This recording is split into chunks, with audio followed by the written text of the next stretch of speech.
The bride invited her ex to the wedding to humiliate him, but he brought 3 girls who looked just like her. Then everything changed. "He'll see that I've won," thought Emily with a half smile. Inviting Nathan to the wedding had been an impulsive decision, made during a sleepless night when memories of the past haunted her.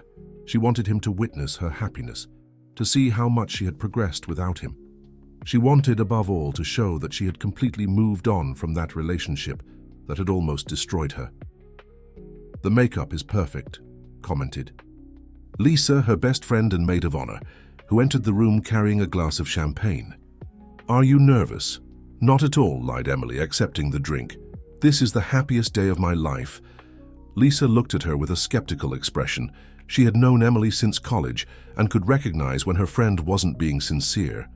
"Are you sure it was a good idea to invite Nathan?" Emily took a sip of champagne before answering. "It was the best idea I've ever had.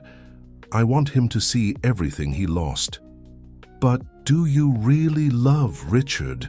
Because sometimes it seems like you're more interested in showing Nathan that you've moved on than in the wedding itself." The question caused Emily discomfort. Richard Anderson was 52 years old, owned a nationally renowned construction company, and offered the stability and status she had always desired. It wasn't a marriage for love, at least not the kind of overwhelming love she had felt for Nathan, but there was respect, admiration, and above all, security. "Richard is everything I need right now," replied Emily, avoiding her friend's gaze. "And yes, he will be here today." "Who, Richard?" "No, Nathan. He confirmed yesterday night. He sent a message saying he had a surprise for me." Lisa frowned, concerned. "What kind of surprise?" "I have no idea," said Emily, trying to sound unconcerned, but feeling butterflies in her stomach. "He's probably just trying to get attention." Outside the venue, guests were beginning to arrive. Luxury cars stopped one after another at the main entrance. It was the elite of society.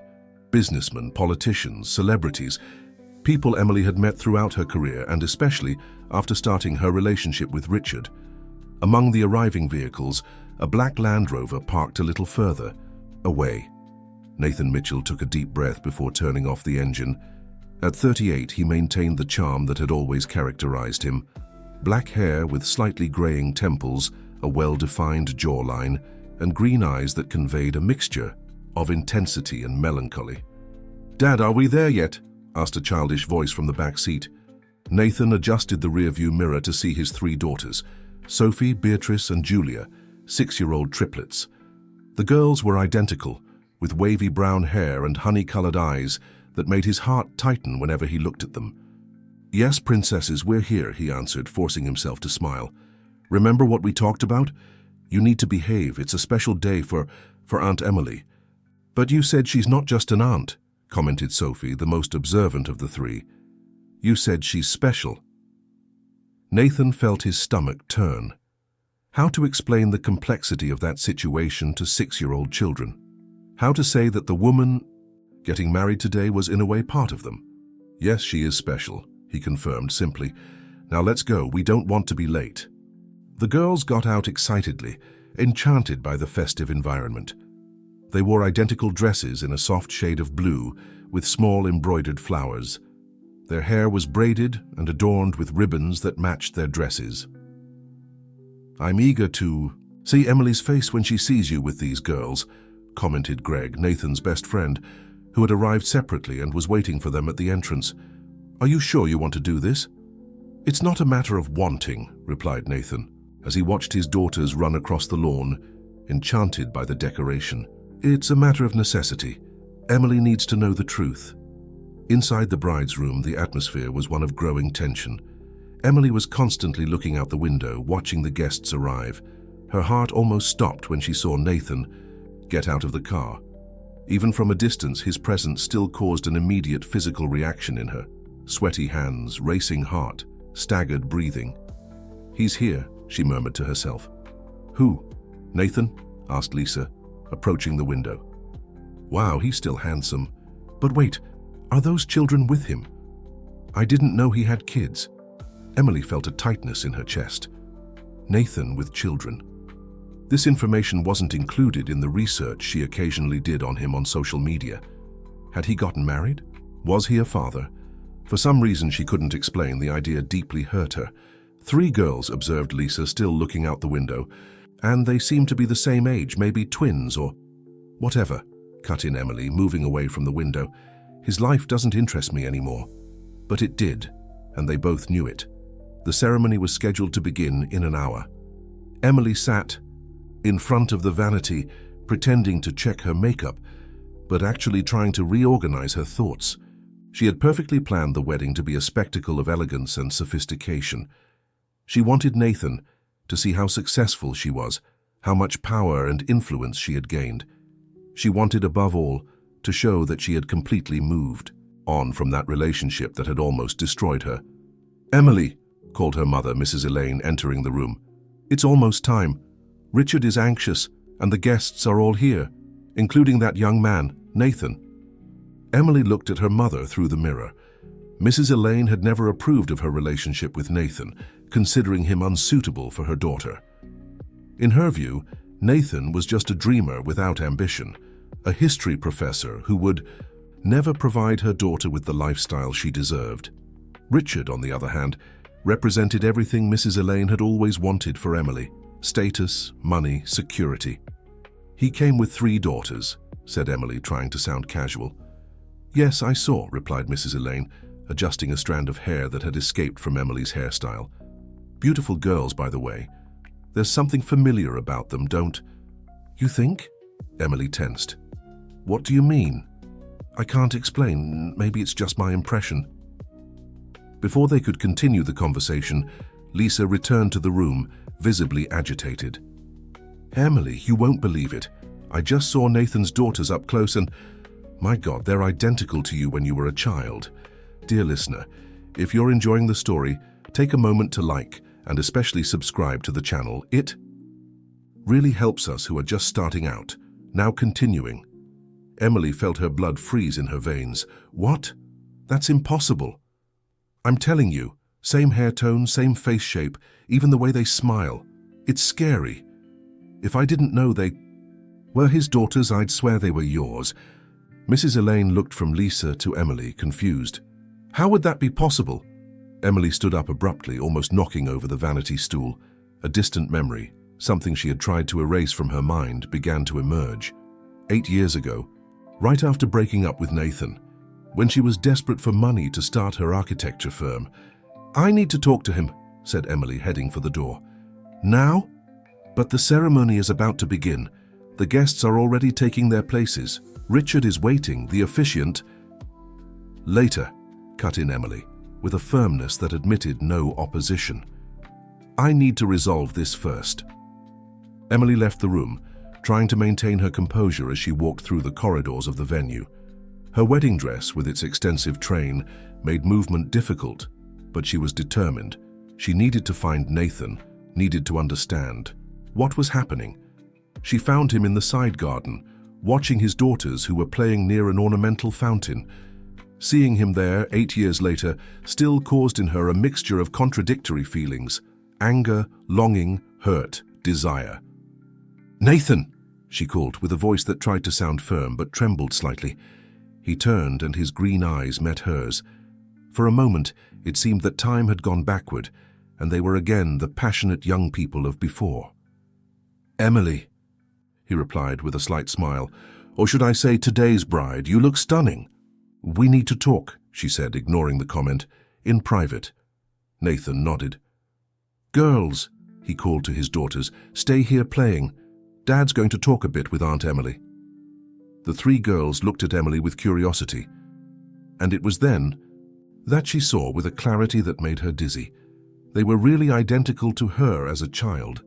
Same eyes, same nose, same characteristic mole near the left eye, a mark she had inherited from her maternal grandmother.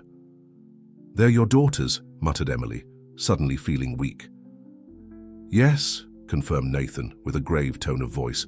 "Sophie, Beatrice, and Julia. They're 6 years old." "They look like you?" "Yes, I know." Nathan indicated a stone bench under a tree, a little away from the girls, but still allowing him to observe them.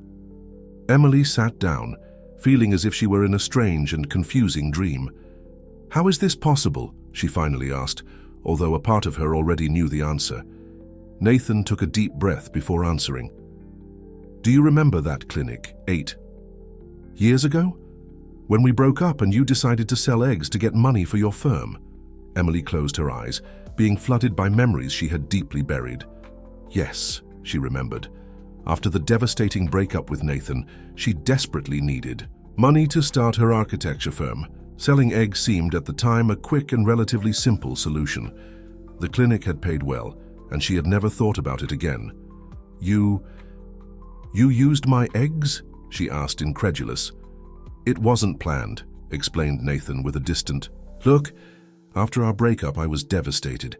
I immersed myself in work, in research, and then I met Mariah, a colleague from the university.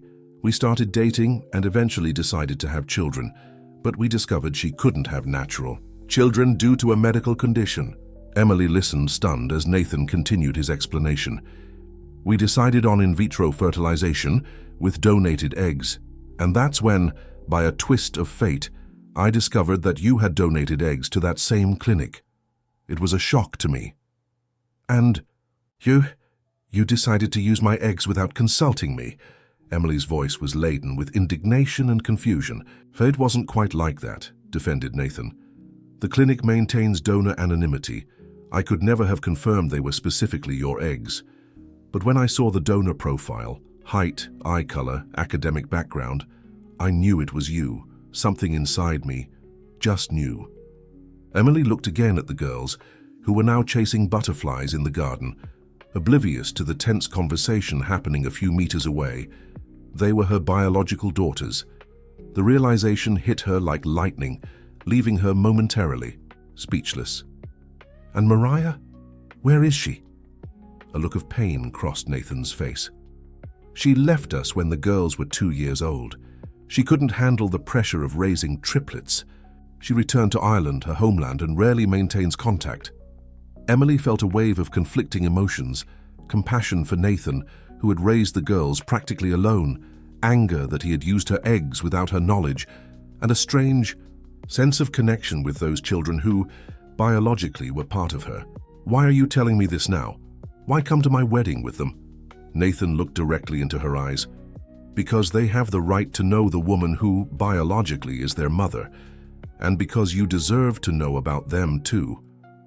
When I received your invitation to the wedding, I saw it as an opportunity. An opportunity for what exactly? Asked Emily with suspicion. For the truth, replied Nathan simply. I know you invited me to get revenge, to show how well you're doing without me. And that's fine, you have every right to move on with your life. But I thought you deserved to know about the girls before taking this step. While they were talking, one of the girls, Sophie, approached them, observing Emily with curiosity. You're very pretty, said the girl with the sincerity typical of children. You look like the photo Dad keeps. Photo? Emily looked at Nathan, questioning. Nathan seemed embarrassed. I have a photo of us from college days. The girls often see it. Dad says you're the heart mommy, continued Sophie innocently. Is it true that you lived in Daddy's heart? Emily felt tears forming in her eyes. How to answer such an innocent and at the same time so profound question? Sophie, dear, remember we talked about giving adults space to talk? Intervened Nathan gently. The girl nodded, but before moving away, she surprised Emily with a spontaneous hug. I'm happy to meet you, heart mommy. Emily was paralyzed, feeling the small body of the girl against hers. An unknown emotion invaded her, a mix of protection, tenderness, and an instant connection she had never experienced before. When Sophie finally moved away to join her sisters, Emily felt as if a part of her had gone with her. She called, How's heart, mommy? Commented Nathan with a cautious look. What did you tell them about me? The truth, or at least a version appropriate for their age, that you're a special person who helped bring them into the world. That part of them came from you. They're small, but they're intelligent and sensitive. They know they weren't born from Mariah. Emily looked at her wedding dress, at the engagement ring on her finger, at the party happening around her. All of that which until minutes ago seemed so important, now seemed superficial and empty in the face of the revelation she had just received. I need to go back, she said, standing up. The ceremony is about to begin. Nathan nodded without trying to stop her. I understand, and thank you for listening to me. Emily began to walk back to the venue, but stopped after a few steps. They really do look like me, she commented without turning around. In every way, confirmed Nathan, not just physically. Emily continued on her way, her mind a whirlwind of thoughts and emotions. Upon returning to the bride's room, she found Lisa and her mother in a state of anxiety. Emily, where were you? The ceremony should have started 10 minutes ago. Richard is worried. The guests are waiting. I need a moment, requested Emily, sitting on the edge of the bed, feeling dizzy. What happened? Did you talk to Nathan? Asked Lisa, sitting beside her friend. Emily looked at her friend and her mother, both waiting for an explanation. Those girls, they're my daughters. What? They both exclaimed in unison. Biologically, yes, they're my daughters. Remember that time I donated eggs, Lisa? It was after the breakup with Nathan. I needed money for the firm. Yes, I remember, but... Lisa seemed too shocked to complete the sentence. Nathan used my eggs to have children with another woman. They are genetically my daughters. Mrs. Elaine put her hands to her mouth in shock. That's why they look so much like you. I knew. There was something familiar about them. My God, Emily, it's surreal, commented Lisa, still processing the information. What are you going to do now? Emily looked at the clock on the wall. The ceremony was already delayed. Richard and the guests were waiting. It was her big day, the day she had meticulously planned to show the world, especially Nathan, how much she had prospered without him. But now everything had changed. The presence of those 3 girls, the revelation that they were her biological daughters, Sophie's look as she called her heart mommy. All of this had turned her world upside down. Emily, called her mother, concerned. Richard is waiting. Emily stood up, adjusting her dress. Yes, let's go. The ceremony must begin. But as she left the room and walked toward the altar set up in the garden, each step seemed heavier than the previous one. The doubts that had always existed about her relationship with Richard, previously just whispers in her mind, now screamed with full force. Dear listener, if you're enjoying the story, take a moment to like and especially subscribe to the channel. It really helps us who are just starting out. Now, continuing. The music began to play, announcing the bride's entrance. The guests stood up, all eyes on her. Emily spotted Richard at the altar, elegant in his Italian suit, a confident smile on his face. And among the guests, she saw Nathan with his 3 daughters, her daughters, beside him. And it was then that Emily realized she was about to make the biggest mistake of her life. At the moment the wedding march began to sound through the gardens of Oak Ridge Manor, Emily felt as if time slowed down. Each step toward the altar seemed to occur in slow motion. The faces of the guests, previously smiling, now seemed distorted, as in a strange dream. In front of her she saw Richard, impeccable in his expensive suit, with a smile that didn't reach his eyes. And then her gaze met the 3 girls, seated in the 3rd row next to Nathan. Even with the distance, she could see the characteristic mole near the left eye of each of them, the same mark she had carried since birth, the same one her maternal grandmother had. A genetic sign passed from generation to generation, now present in her daughters. The realization hit her with full force. Those children were part of her, not just biologically, but in some inexplicable way, she felt a deep connection with them. It was as if a piece of herself, a piece she didn't even know was missing, had been found. As she walked down the red carpet laid over the green grass, Emily began to question all her choices. She had built a life based on appearances, on showing the world, especially Nathan, that she had moved on from the past. Her relationship with Richard, despite the material comfort it provided, had always been more about status than true love. "Is everything okay?"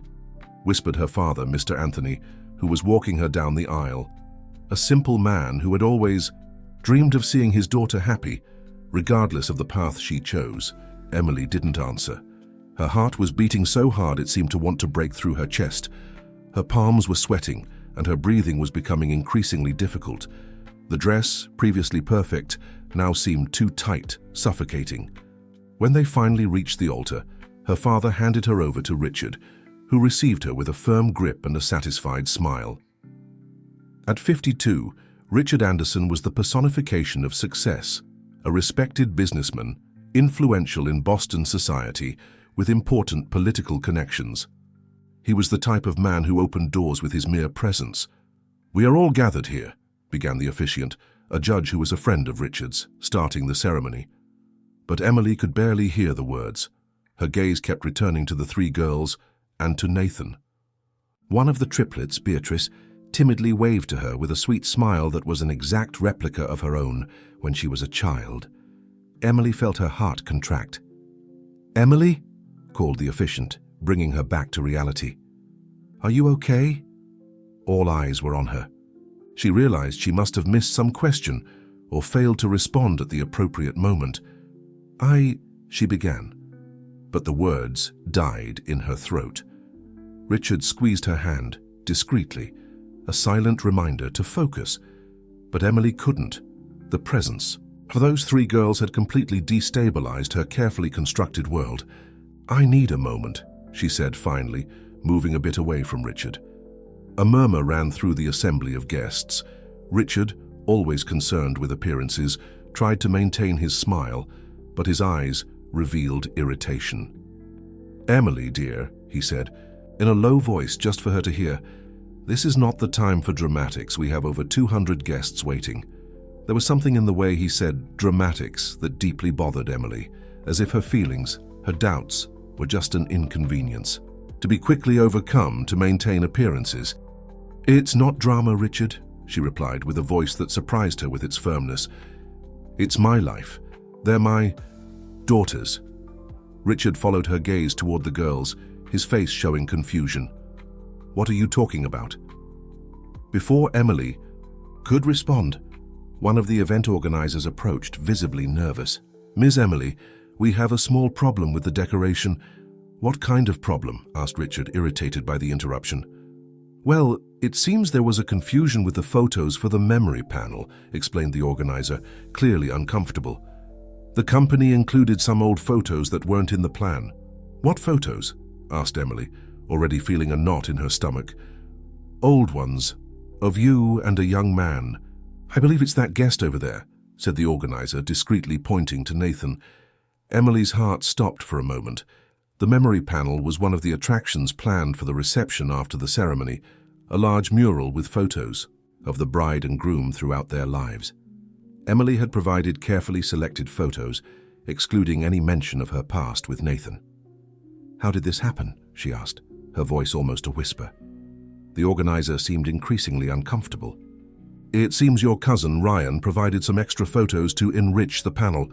He said he wanted to make a surprise." Emily closed her eyes, trying to control her growing anger. Ryan, always wanting to help, always meddling where he wasn't called. He didn't know, couldn't know, how painful those old photos with Nathan were to her. "Remove them immediately," ordered Richard, with a voice that admitted no opposition. "We've already tried, sir, but the panel is already set up in the main hall, and guests have already started to see it. The ceremony was delayed, so some decided to go in to help themselves to drinks, and..." A wave of growing murmurs among the guests interrupted the organizer. Emily turned and saw that several of them were looking from Nathan to her and back to the girls, commenting among themselves. The resemblance between Emily and the triplets was too obvious to go unnoticed, especially now that they knew she and Nathan had a past together, evidenced by the photos on the panel. "What's going on here?" asked Richard, his tone now harsher. Emily felt the weight of all eyes on her. The moment she had planned as her triumph over the past was rapidly turning into a public nightmare. "Perhaps we should postpone the ceremony," suggested the officiant, feeling the growing tension. "No," exclaimed Richard, his face now red with anger. "We're not postponing anything. Emily, explain yourself." The way he demanded an explanation, as if she were a child caught in mischief, was the last straw for Emily. All her life she had submitted to the expectations of others, her parents, society, and now Richard. Always trying to prove her worth, always trying to show that she was enough. "These girls, Nathan's daughters," she began with a trembling voice, "are biologically my daughters." The murmurs intensified. Richard looked at her as if she had just confessed to a crime. "What?" 8 years ago, after Nathan and I broke up, I donated eggs to get money to start my firm. Nathan used those eggs to have children with another woman without my knowledge. Richard looked at Nathan, who maintained a serious expression, and then at the triplets, who seemed confused by all the commotion. The resemblance between the girls and Emily was undeniable. It was like looking at three small versions of her. "Why am I hearing about this now?" asked Richard, his voice dangerously controlled. "Because I myself only discovered it today," replied Emily, feeling tired, as if she had been carrying an invisible weight for years without knowing.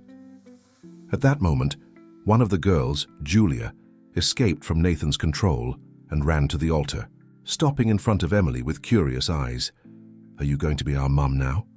The innocent question from the child caused a heavy silence to fall over the assembly. Emily felt the tears she had been holding back start to run down her face, ruining her perfect makeup.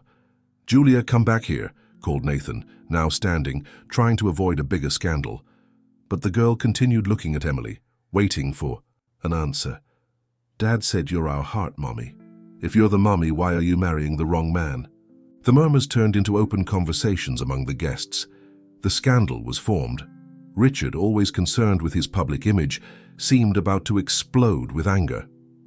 "Enough!" he exclaimed, grabbing Emily's arm forcefully. "I will not be humiliated in this way. We're going to finish this ceremony now and deal with this later." The painful grip on her arm made Emily awaken from her state of shock. She looked at Richard and for the first time saw him clearly. Not the successful and charming man he presented to the world, but someone controlling, concerned only with appearances, someone who saw her as just another conquest, a trophy to display. "No," she said, pulling her arm away. "I won't finish this ceremony." "What?" Richard looked at her, incredulous. "I said no, Richard. I'm not going to marry you." The silence that followed was deafening. Richard looked at the guests, at the officiant, at Emily, as if expecting someone to intervene to make her change her mind. "You're making the biggest mistake of your life," he finally said, with a voice laden with threat. "No," replied Emily, with a clarity she hadn't felt in years. "The biggest mistake would be ignoring my heart once again." She turned to the guests, many of whom seemed shocked, others curious, some even entertained by the unexpected drama. "I apologize to everyone. There will be no wedding today." Saying this, Emily removed her engagement ring and handed it to Richard, who received it with a look of disbelief. Then, in a gesture of liberation, she removed the elaborate veil, letting it fall to the ground. "Emily, think carefully about what you're doing," warned her mother, approaching with a panicked expression. "Richard is a good catch. He can give you everything you've always wanted." "No, Mom," replied Emily with a sad smile. "He can give me everything you've always wanted for me, but not what I really need." Saying this, Emily took Julia by the hand and walked through the stunned guests in the direction of Nathan and the other girls. It was as if each step took her away, not only from Richard and the altar, but from a lifetime of decisions based on others' expectations. "What are you doing?" asked Nathan when she approached. "Honestly, I have no idea," replied Emily, with a nervous laugh. "But for the first time in a long time, I'm following my heart." The other two girls, Sophie and Beatrice, got up from their places and approached Emily, observing her with curiosity and admiration. It was as if they instinctively felt the connection that united them. "You really do look alike," commented an elderly lady, a great aunt of Emily's, looking at her and the triplets. "Yes," confirmed Emily, with a lump in her throat. "They have my eyes." As the guests began to disperse, some leaving, others remaining to discuss the scandal they had just witnessed, Emily, Nathan, and the girls found a quieter corner in the garden, away from curious looks. "I'm sorry," said Nathan, looking at Emily with concern. "I never wanted to cause a scandal at your wedding." "I know," she replied, observing the girls who were now playing near them. "And, in a way, you did me a favor. This wedding wasn't right for me." "And what happens now?" asked Nathan hesitantly.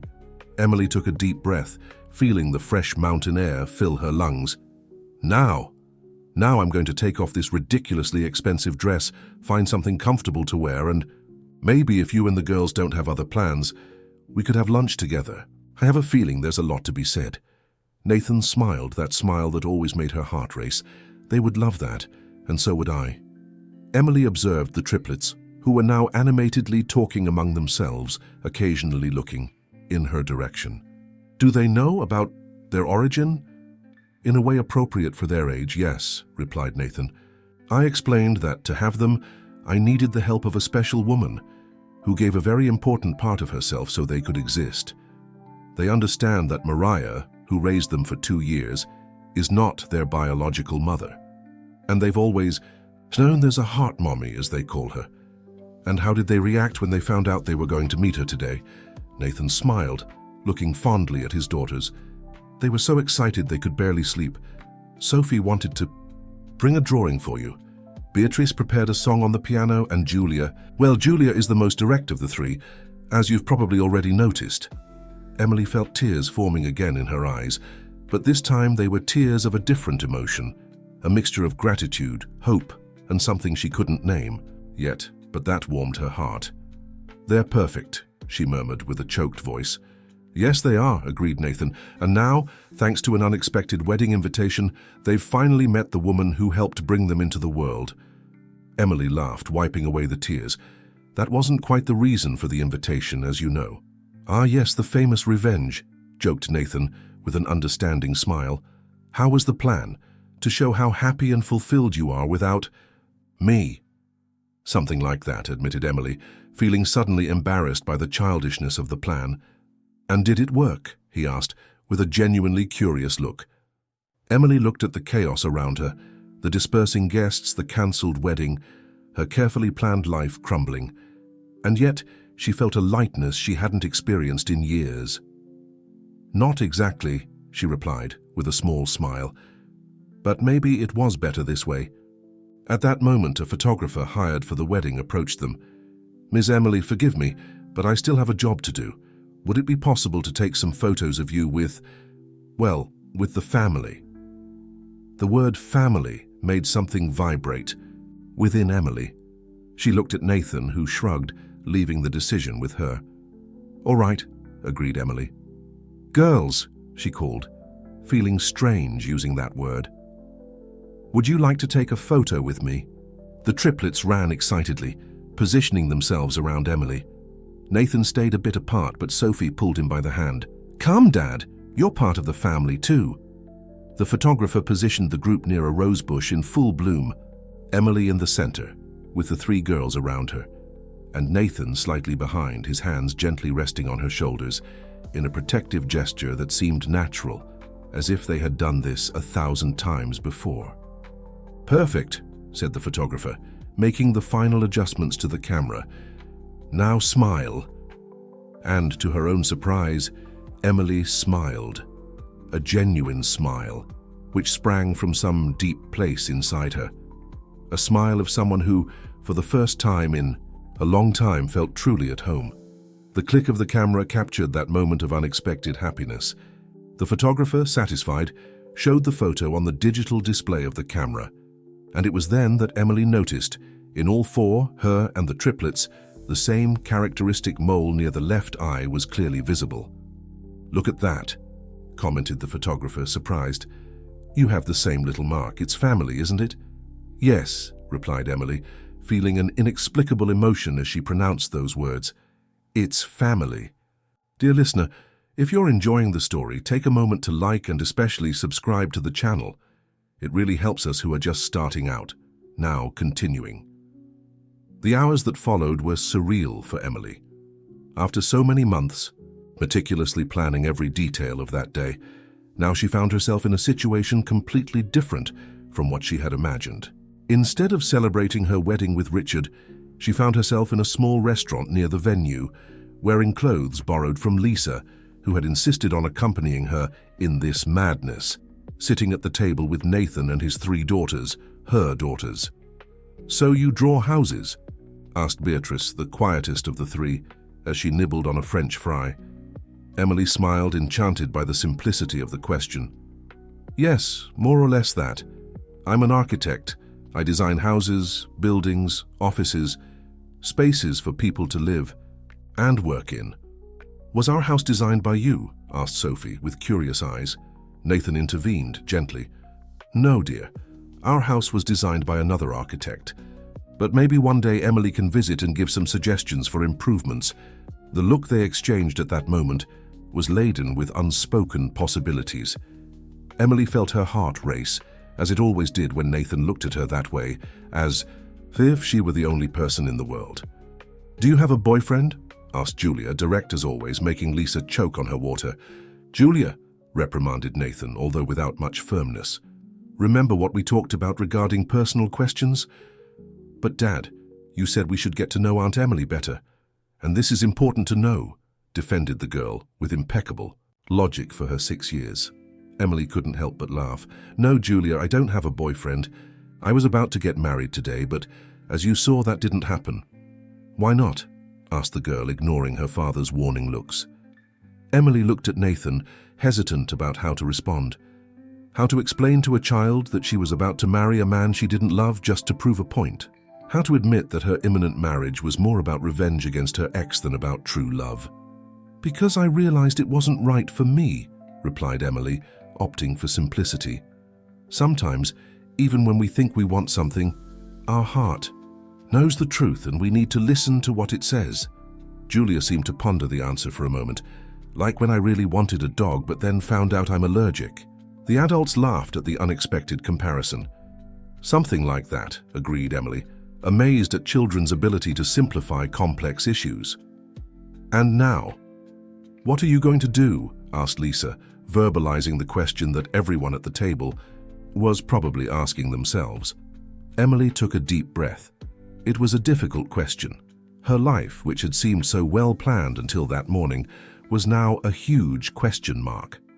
The cancelled wedding would certainly be the talk of Boston society for weeks. Richard, known for his vindictive temperament, would certainly try to harm her professionally. And besides that, there was the whole issue with Nathan and the triplets, a situation so unusual that she didn't even know where to begin processing it. I'm not sure, she finally admitted, but I know I don't want to lose contact with you, she added, looking at the girls who returned identical smiles. Can we visit you? Asked Sophie hopefully. Of course, replied Emily, feeling a wave of affection for the girl. I'd love that. And you can visit our house too, suggested Beatrice, gaining confidence. I have a piano I can play for you. I'd love to hear you play, said Emily, genuinely interested. I live in a condominium in Brookline, explained Nathan, entering the conversation. Nothing too luxurious, but it's a good place for the girls with plenty of green space and security. Brookline is right there, commented Lisa, with a suggestive tone that didn't go unnoticed by Emily. You could easily visit. On weekends, who knows? The lunch continued for some time, with the girls dominating the conversation with stories from school, their friends, their interests. Emily listened, fascinated, trying to absorb every detail of those small lives that, in some surreal way, had originated from her. When they were savoring dessert, ice cream for the children, coffee for the adults, Emily's phone rang. It was her mother. I need to answer, she excused herself, moving a bit away from the table. Emily? Mrs. Elaine's voice sounded tense. Where are you? We're all worried. I'm fine, Mom, assured Emily. I'm having lunch with Nathan and the girls. There was a moment of silence on the other end of the line. Emily, do you have any idea what you've done? The scandal you've caused? Richard is furious, threatening to sue the family, saying you humiliated him publicly that... Mom, interrupted Emily, with a firmness that surprised them both. I know exactly what I did. I avoided making the biggest mistake of my life. But honey, Richard never loved me, Mom. He wanted a trophy, someone to display at social events, someone to continue his legacy. And I almost accepted that role, not for love, but for revenge against someone who actually I never stopped loving. Saying aloud what her heart had known for so long was liberating for Emily. She looked at the table, where Nathan was playing with his daughters, his face illuminated by a genuine smile. It was that smile, that natural gentleness, that had conquered her in college, and that still had the power to make her feel butterflies in her stomach. You still love Nathan? Asked Mrs. Elaine, her voice now softer. I think I never stopped loving him, confessed Emily, feeling the tears form. And now with these girls, it's as if the universe is giving me a second chance. There was another silence, longer this time. Your brothers are here at home, your father too. We're all talking about the situation. Emily felt a tightness in her chest. Her family had always been traditional, had always valued appearances. The scandal of the cancelled wedding would certainly affect them. Tell them I'm fine, asked Emily, and that they forgive me for any embarrassment, but I needed to be true to myself at least once in my life. Honey, Mrs. Elaine's voice now trembled slightly, I know I was demanding with you that I always expected perfection, that I encouraged this marriage with Richard because I thought it was the best for you, but your happiness is what really matters. And if you think you're doing the right thing, then I'll be by your side. The unexpected words of support made Emily's tears overflow. Thank you, Mom. That means a lot to me. Those girls, continued Mrs. Elaine with a softer voice, are they really your daughters? Biologically, yes, confirmed Emily, looking at the triplets who were laughing at something Lisa had said. And in some inexplicable way, I feel they are mine in all the ways that matter. They have the Bennett mole, commented Mrs. Elaine, with a tone that mixed incredulity and a certain dose of pride. The family mark. Yes, they do, agreed. Emily, remembering the photo the photographer had taken, showing the same characteristic mole on all four. Bring them to meet us, requested Mrs. Elaine, surprising Emily once more. When you're ready, of course, no pressure, but they're our granddaughters after all. The word granddaughters made Emily's heart leap. It was true. Those girls who until that morning were complete strangers were her daughters. Granddaughters. Of her parents, part of her family. I'll do that, promised Emily. Thank you, Mum. As she hung up the phone and returned to the table, Emily felt different. Lighter, freer, as if a weight she had been carrying for years without even realizing. It had finally been removed. Is everything okay? Asked Nathan, noticing her emotional expression. Yes, replied Emily with a genuine smile. Better than it's been in a long time. The rest of the day passed quickly, between conversations, laughter, and the gradual building of bonds with those three girls who so unexpectedly had entered her life. When the sun began to set, Nathan announced it was time to return to Brookline. We need to go, he said, although his tone indicated he would prefer to stay. The girls have school tomorrow, and I have classes to teach at the university. Of course, agreed Emily, feeling a pang of sadness at the thought of the farewell. I understand perfectly. But can we see each other next weekend? Asked Sophie, holding Emily's hand tightly, as if afraid she would disappear. Emily looked at Nathan, silently asking for his approval. He nodded with a gentle smile. Of course. You can, dear. If Emily is available, of course. I am, assured Emily quickly. Absolutely available. Great, exclaimed Julia, jumping with excitement.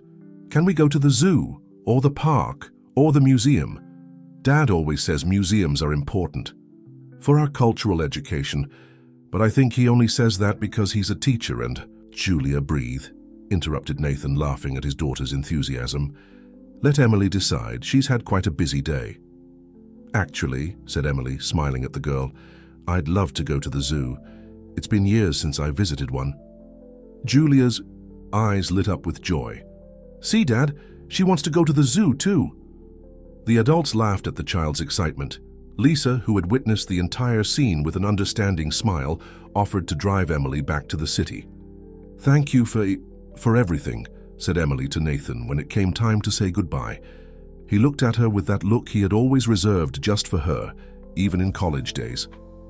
I'm the one who should thank you for not having thrown me out of the ceremony when you saw the girls, for having accepted to hear my explanation, for being willing to be part of their lives, even if from a distance. I don't want to be just an occasional visitor in their lives, confessed Emily, surprising herself with the strength of her feelings.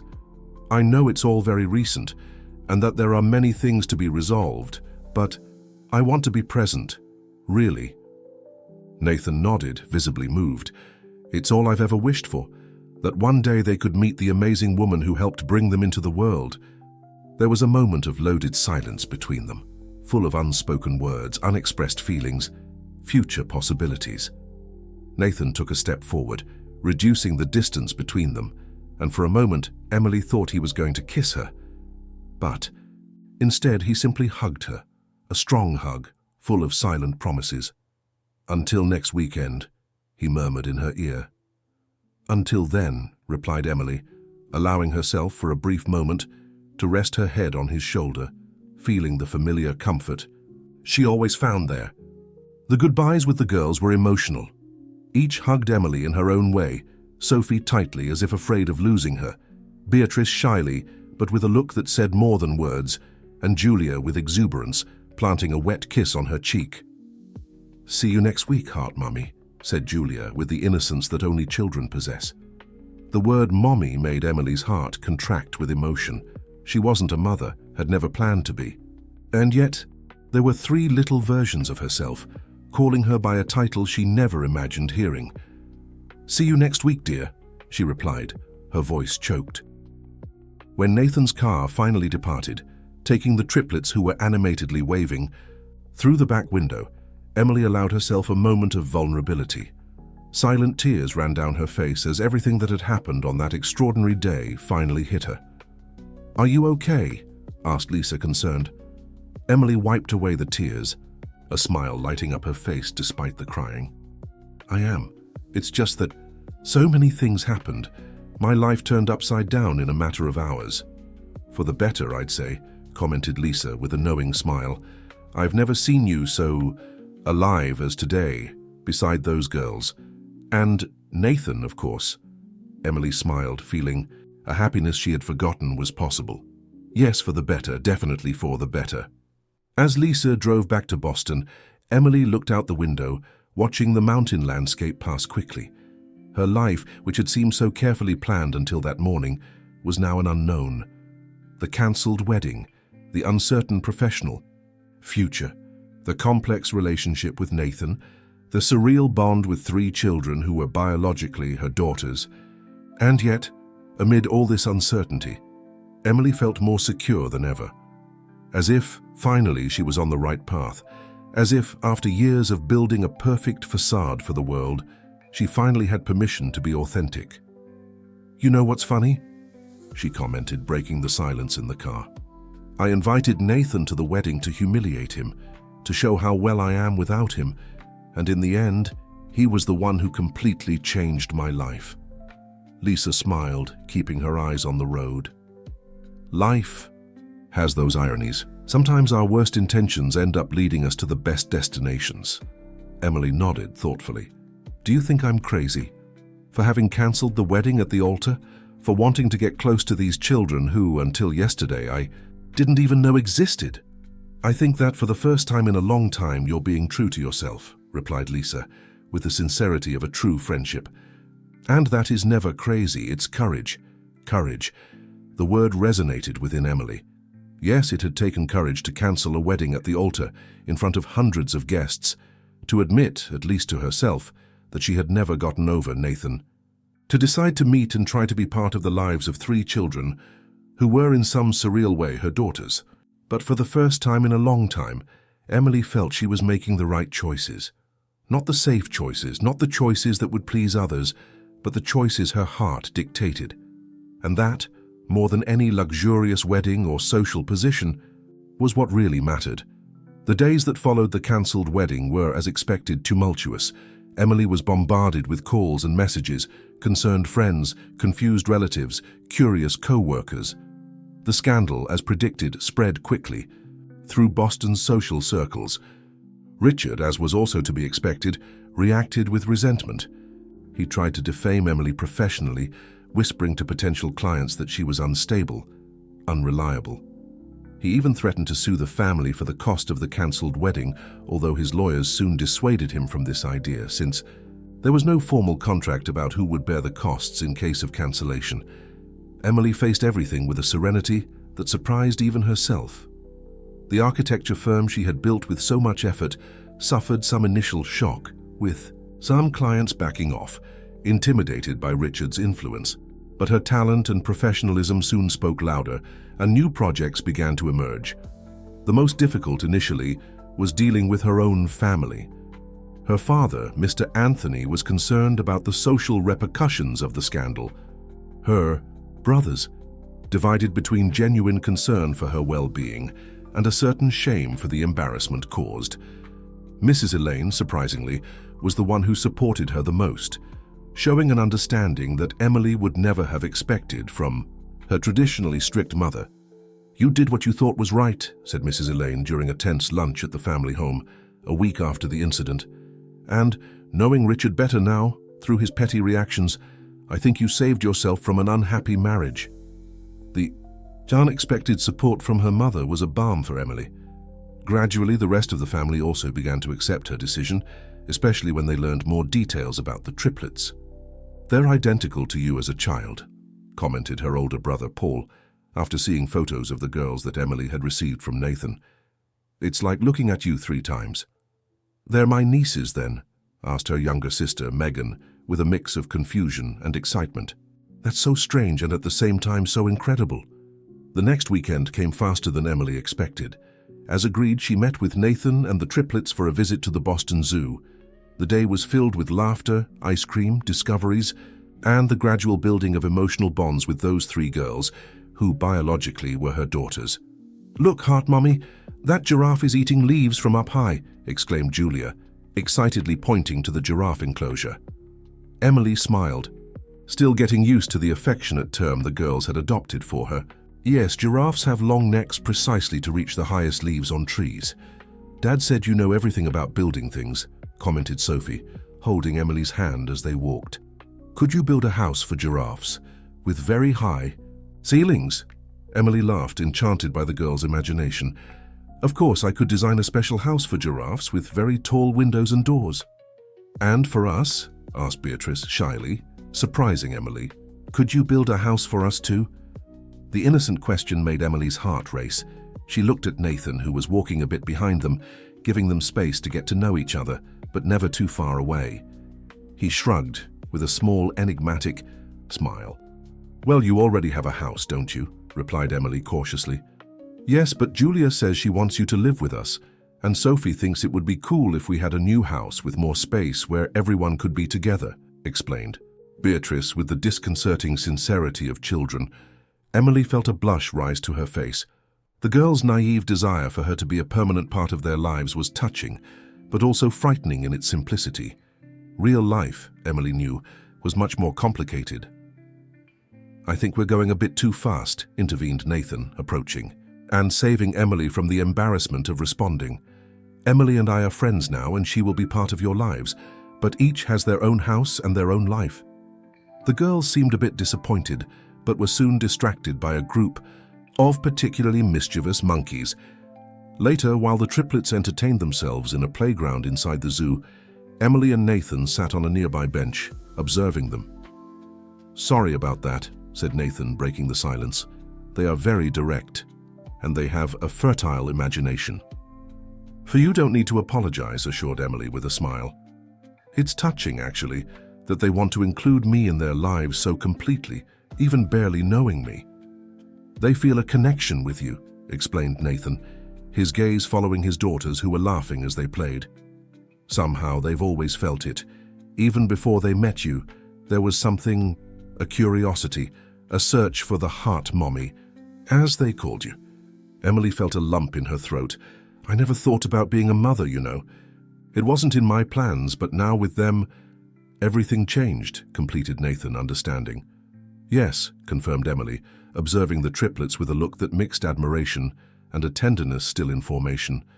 "It's strange, but I feel as if a part of me always knew they existed, as if somehow my heart was waiting for them."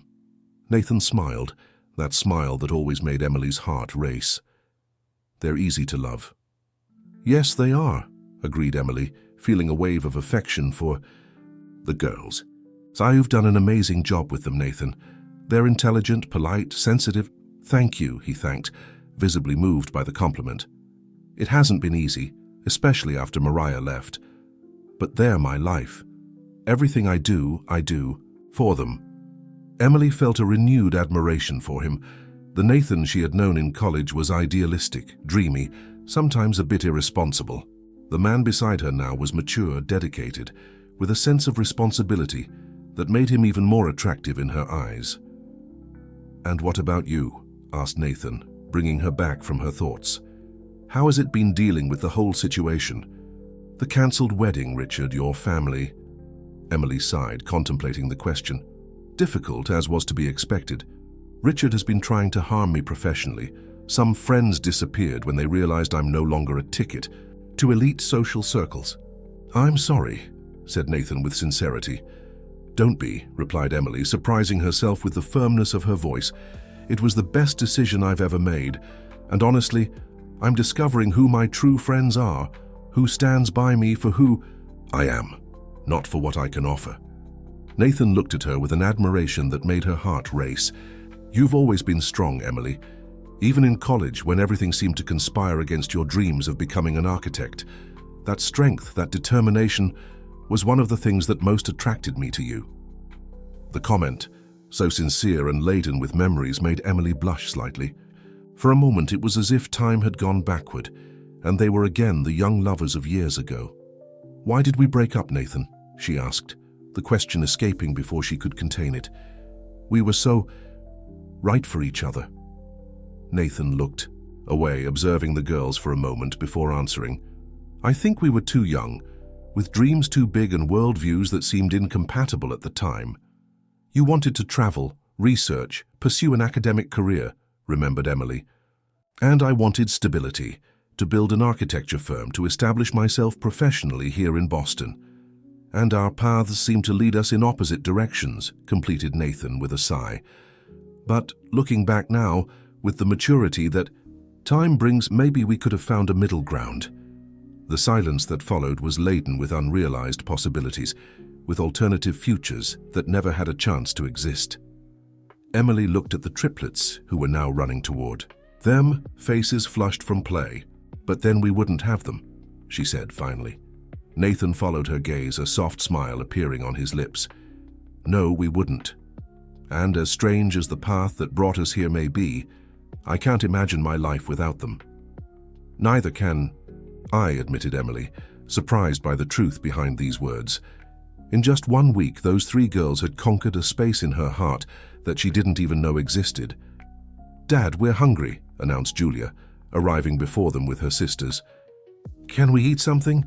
Nathan consulted his watch. "It is lunchtime. How about that restaurant over there?"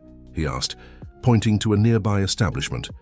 The girls agreed enthusiastically, and the group headed for the place. During lunch, conversation flowed naturally, with the triplets dominating much of it with their observations about the animals they had seen, their curious questions, their small fraternal disputes. Emily observed them, fascinated. Each one, despite the identical appearance, had a distinct personality. Sophie, the observer, always attentive to details that escaped the others. Beatrice, the sensitive one, capable of perceiving subtle changes in the mood of people around her. And Julia, the extrovert, always ready for a new adventure or a new question. "They're so different from each other," she commented to Nathan, while the girls were distracted with dessert ice cream. "Yes," agreed Nathan with a proud smile. "Since they were babies, each showed her own personality. It's fascinating to see how, even being genetically identical, they developed such distinct characteristics." "Nature versus nurture," reflected Emily. "I always found this debate interesting. As a history professor, I can say it's a theme that spans centuries," commented Nathan. "And observing the girls grow up, I see daily how both factors are important." "They have a lot of you," observed Emily. "Not just physically, but in their interests, in the way they express curiosity about the world. And they have a lot of—" "So you too," replied Nathan, surprising her. "Not just the eyes, the nose, that characteristic mark, but the determination, the creativity, the sensitivity for beauty." The comment warmed Emily's heart. The idea that those girls carried not only her genes, but possibly traits of her personality, was exciting and frightening at the same time. The rest of the day passed in a mixture of discoveries, laughter, and the gradual building of bonds that Emily was beginning to realize would be for a lifetime.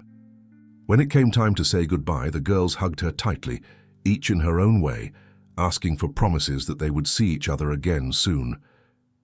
"Next week?" asked Sophie, hopefully. Emily looked at Nathan, who nodded with a smile. "Next week? Would be great. Maybe you could come to my apartment. I could prepare lunch." The triplets' eyes lit up with the prospect. "Can we bring our drawings?" asked Beatrice. "We made drawings for you at school." "Of course you can," assured Emily, deeply touched by the gesture. "I can't wait to see them." When Nathan's car finally departed, taking the triplets who were animatedly waving through the window, Emily felt a mix of joy and a strange feeling of emptiness. In just 1 week, those 3 girls had filled a space in her life that she didn't even know was empty, and although she knew she would see them again soon, she already missed them. Weekends with Nathan and the triplets quickly became the highlight of Emily's life. With each meeting, the bonds strengthened, conversations deepened, laughter multiplied. The girls began to feel comfortable with her, sharing secrets, asking for advice, demonstrating an affection that grew naturally, without pressure. Nathan, in turn, seemed delighted with the way Emily had entered his daughters' lives. He observed, with a mix of gratitude and admiration, how she strived to know each one individually, respecting their rhythms, their personalities, their particular interests. "I never thought it would be possible," he commented during one of these meetings while the girls played in the park, "that they could have this connection with you, that you could be part of their lives in such a natural way." "Neither did I," admitted Emily, observing the triplets with a look that mixed affection and a certain amount of awe. "It still seems surreal sometimes, that these 3 wonderful girls are somehow part of me."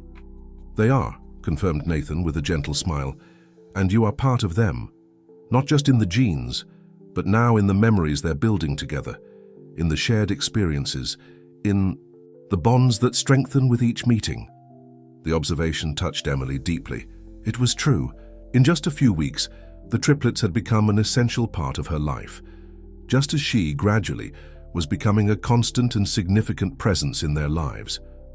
As for Nathan, well, that was a more complicated issue.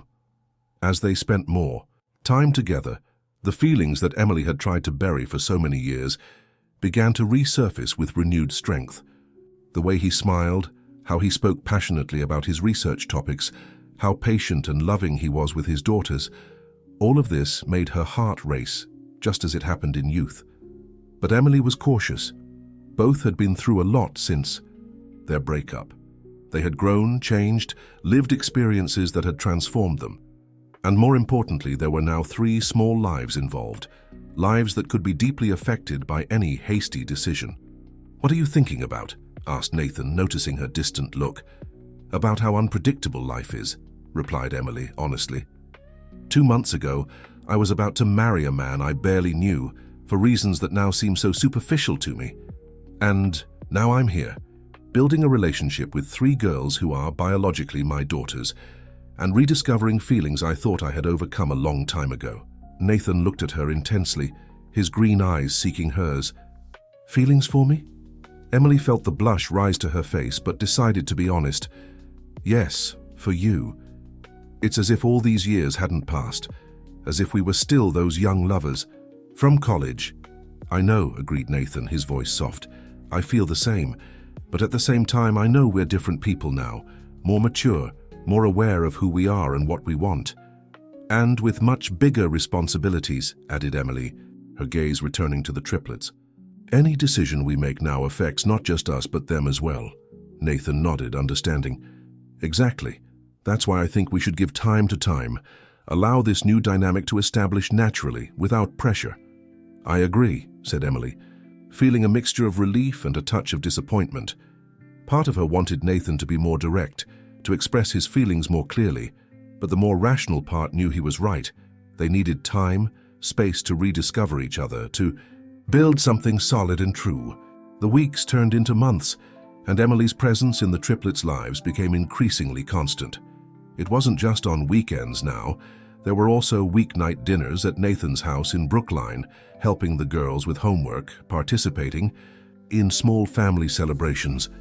It was on one of these nights, while helping Beatrice with a math exercise at the kitchen table, that Emily heard something that made her heart almost stop. "Mom," called Beatrice without realizing the impact of the word. "I don't understand this fraction question." Emily was paralyzed for a moment. It was the first time one of the girls had called her simply Mom, without the heart they had adopted. From the beginning, the familiarity, the naturalness with which the word had escaped from Beatrice's lips hit her like a wave of emotion. "Let me see, dear," she finally replied, trying to disguise the tremor in her voice. From the other side of the kitchen, Nathan, who was preparing dinner, had heard and was looking at her with an expression of expectation and a little concern. Emily smiled at him, reassuring him. It was all right. More than all right, actually.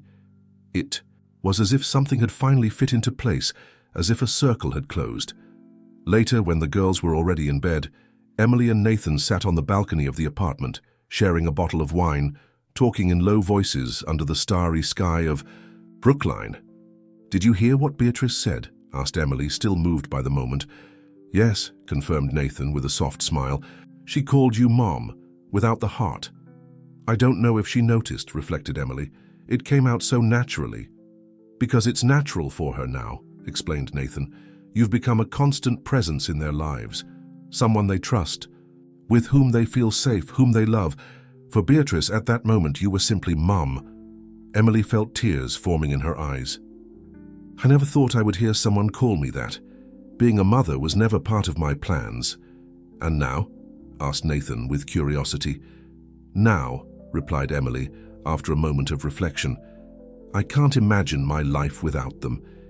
It's as if they've always been part of me, even when I didn't know they existed." Nathan smiled, his eyes reflecting the soft light of the stars. "They love you, you know. All three, each in her own way." "And I love them," admitted Emily, feeling the truth behind these words with crystal clarity. "I love them so much it sometimes hurts." A gentle breeze swayed the plants in the small balcony garden, bringing with it the smell of the nearby sea. For a moment they stayed in silence, absorbing the tranquility of the night, each other's presence, the realization of how far they had come in just a few months. "And what about us?" asked Nathan finally, his voice almost a whisper. Emily felt her heart race. It was the question that had been hanging between them for weeks, unspoken but always present. The attraction, the connection, the feelings that had never really died, all of this had been growing, intensifying with each meeting. "I don't know," she replied honestly. "I know I feel something for you, something that never completely disappeared. But I'm also afraid, Nathan. Afraid of hurting each other again, afraid of disappointing the girls if things don't work out." "I'm afraid too," confessed Nathan, surprising her with his vulnerability. "But at the same time, I think maybe we deserve this second chance. Not just for us, but for the girls too. They deserve to see that true love exists, that it's possible to overcome obstacles, that some connections are too strong to be broken, even by time or distance." Nathan's words touched Emily deeply. There was truth in them, a truth that resonated with her own heart. She looked at him, at the man she had loved in her youth, and who, in some surreal way, had returned to her life, bringing with him 3 small versions of herself. It was as if fate was trying to fix something that had been interrupted years ago. "Maybe we can try," she said finally, her voice low but firm. "Not rush things, but allow our feelings to follow their natural course." Nathan smiled, that smile that always made her heart melt. "I like that idea. No pressure, no unrealistic expectations, just being honest with each other, living one day at a time. And always thinking of the girls first," added Emily, remembering the 3 small lives that were now so intertwined with hers. "Always," agreed Nathan with fervor. "They are our #1 priority. Any decision we make must be thinking of their well-being." Emily nodded, feeling a wave of affection for this man who had become such a dedicated and loving father. The Nathan she had known in college was passionate, dreamy, sometimes a bit irresponsible. The man before her now had maintained that passion, that sparkle in his eyes, but had added to it a maturity, a depth that made him even more attractive in her eyes. Impulsively, Emily leaned in and kissed him softly on the lips. It was a brief kiss, almost shy, but laden with promises for the future. When she pulled away, she saw in Nathan's eyes a mixture of surprise and happiness. "What was that for?" he asked with a tender smile. "A new beginning," replied Emily, feeling strangely light, as if a weight she had been carrying for years had finally been removed. "A second chance for us." Nathan took her hand, intertwining his fingers with hers. "A second chance," he repeated, with a voice that mixed hope and determination. "This time we'll make it work." And under the starry sky of Brookline, with the soft sound of waves in the background and the knowledge that 3 small lives slept peacefully a few meters away, Emily felt that finally she was exactly where she should be. Not for revenge, not for pride, not for appearances, but for love. The kind of love that traverses time, overcomes obstacles, and sometimes surprises us in the most unexpected possible way. In the months that followed, Emily's life changed in ways she could never have predicted. Gradually, her presence in Nathan's house and the triplets became so constant that it no longer made sense to maintain 2 separate homes. At first, she stayed a few days a week, then most of them, until finally the official move happened. "Are you sure about this?" asked Lisa while helping Emily pack her belongings in the elegant apartment in Back Bay. "It's a big step." Emily looked around at the apartment that had been her refuge for so many years. It was spacious, tastefully decorated, with a view of the river, the kind of place that had always represented her professional success, her independence. And yet in recent months, she had felt increasingly disconnected from that space, increasingly anxious to return to Brookline, to the modest but welcoming house where Nathan and the girls waited for her. "I've never been so sure of anything." "In my life," she replied with conviction. "That apartment in Brookline is where my heart is now." Lisa smiled, hugging her friend. "I've never seen you so happy, you know. Not even in college days, when you and Nathan started dating." "It's different now," reflected Emily, as she carefully wrapped a piece of art she planned to take to her new home. "We're different people, more mature, more aware of what we want. And of course, there are the girl who adore you," completed Lisa, with a knowing smile. "I never thought I'd see Emily Bennett, Boston's most perfectionist and controlling architect, melted by 3 little rascals of 6 years. Emily laughed, recognizing the truth in her friend's words. 7 years now. They had their birthday last month, remember? You were there, brought those beautiful dresses for them." "That's true," agreed Lisa thoughtfully. "Time passes so quickly. It seems like it was yesterday that you were about to marry Richard, and now I'm building a completely different life," completed Emily with a serene smile. "A life I never imagined for myself, but that somehow seems more authentic, more true than anything I've ever lived." The move to Brookline brought with it new challenges and joys. Nathan's apartment, although comfortable, hadn't been designed to house a family of 5. Emily, with her architect's eye, soon identified possibilities for optimizing the space, small renovations that could make the environment more functional. "What do you think about knocking down this wall?" she asked Nathan one night after the girls were asleep. "We could integrate the dining room with the kitchen, create a more open space for when we have visitors." Nathan smiled, observing Emily, with that mixture of admiration and love that had become increasingly frequent in his look. "You really can't help it, can you? The architect in you always appears." "Sorry," said Emily, blushing slightly. "It's stronger than me. I see a space and immediately think of how to improve it." "I'm not complaining," assured Nathan, taking her hand. "Actually, I've always found this apartment a bit tight for the 4 of us. Now, with you here, well, some changes would be welcome." Emily felt a warmth spread through her chest. This was what most enchanted her about Nathan, the way he accepted her completely, with all her professional peculiarities, her habits, her dreams. "We don't need to do everything at once," she suggested, already visualizing the project in her mind. "We can start with small changes, see how it works for all of us." Nathan nodded thoughtfully. "The girls will love the idea, especially Sophie.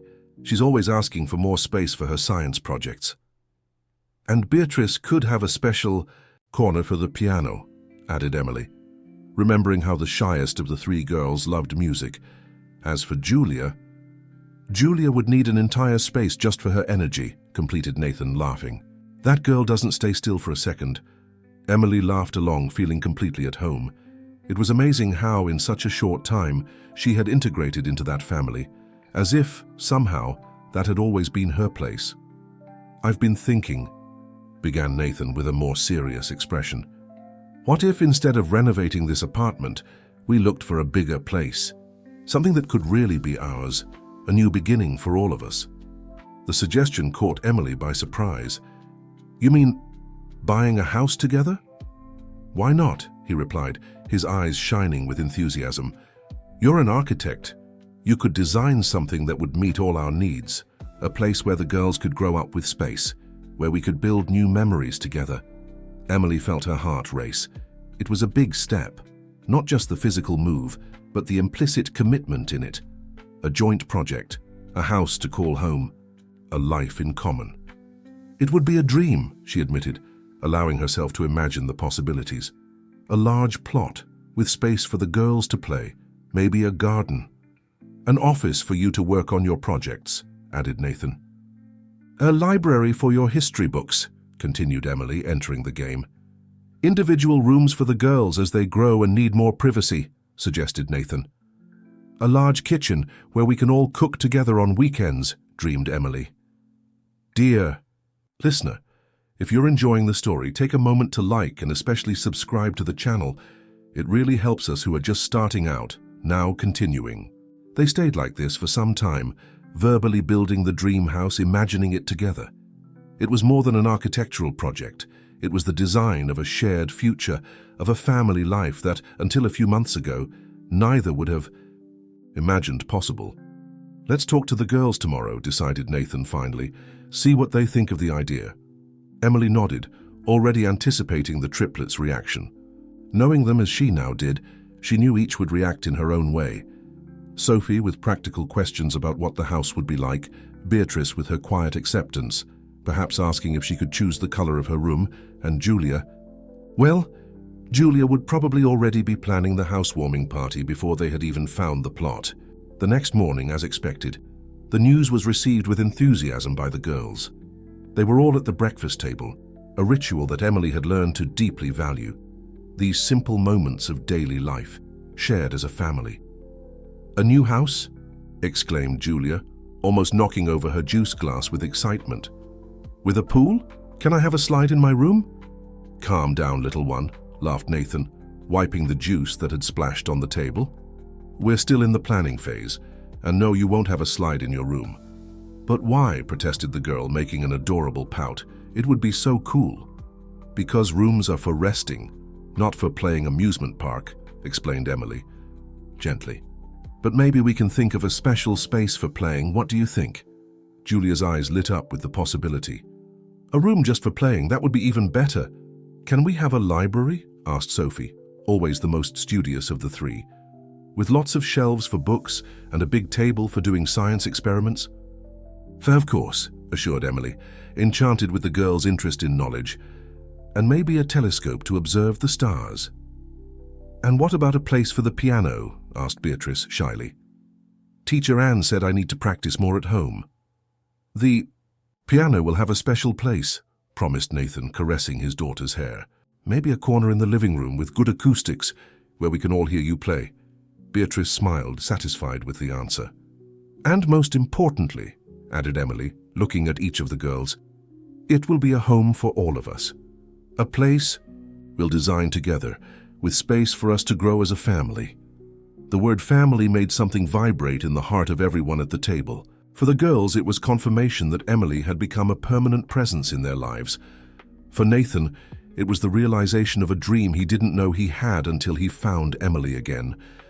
And for herself, it was the recognition that after years of seeking external validation, she had finally found her true place in the world. The search for a suitable plot began soon after.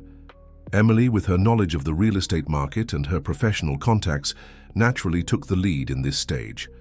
She wanted something special, a place that would speak to their hearts, that would have potential to become the home they all deserved. After several visits to different locations, they found the perfect plot.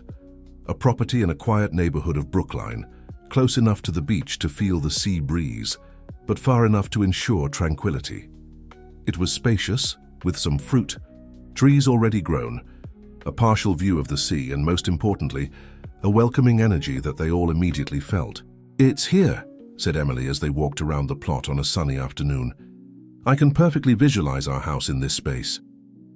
Nathan, who was walking beside her hand in hand with Beatrice, looked around, absorbing the landscape, the light, the sounds.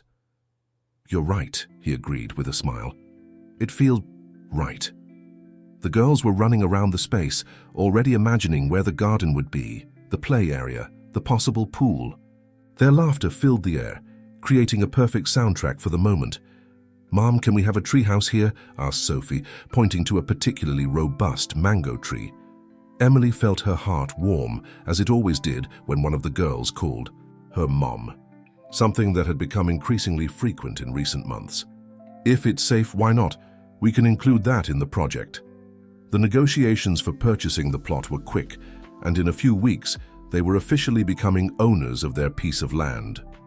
The next step was the design of the house itself, a process that Emily approached with a combination of professional enthusiasm and emotional involvement she had never experienced before in her career. She spent nights bent over her drafting table, drawing, redrawing, adjusting every detail. She wanted the house to not only be functional and aesthetically pleasing, but to really reflect the personalities and needs of each family member. She constantly consulted Nathan and the girls, incorporating their suggestions, ensuring everyone felt represented in the project.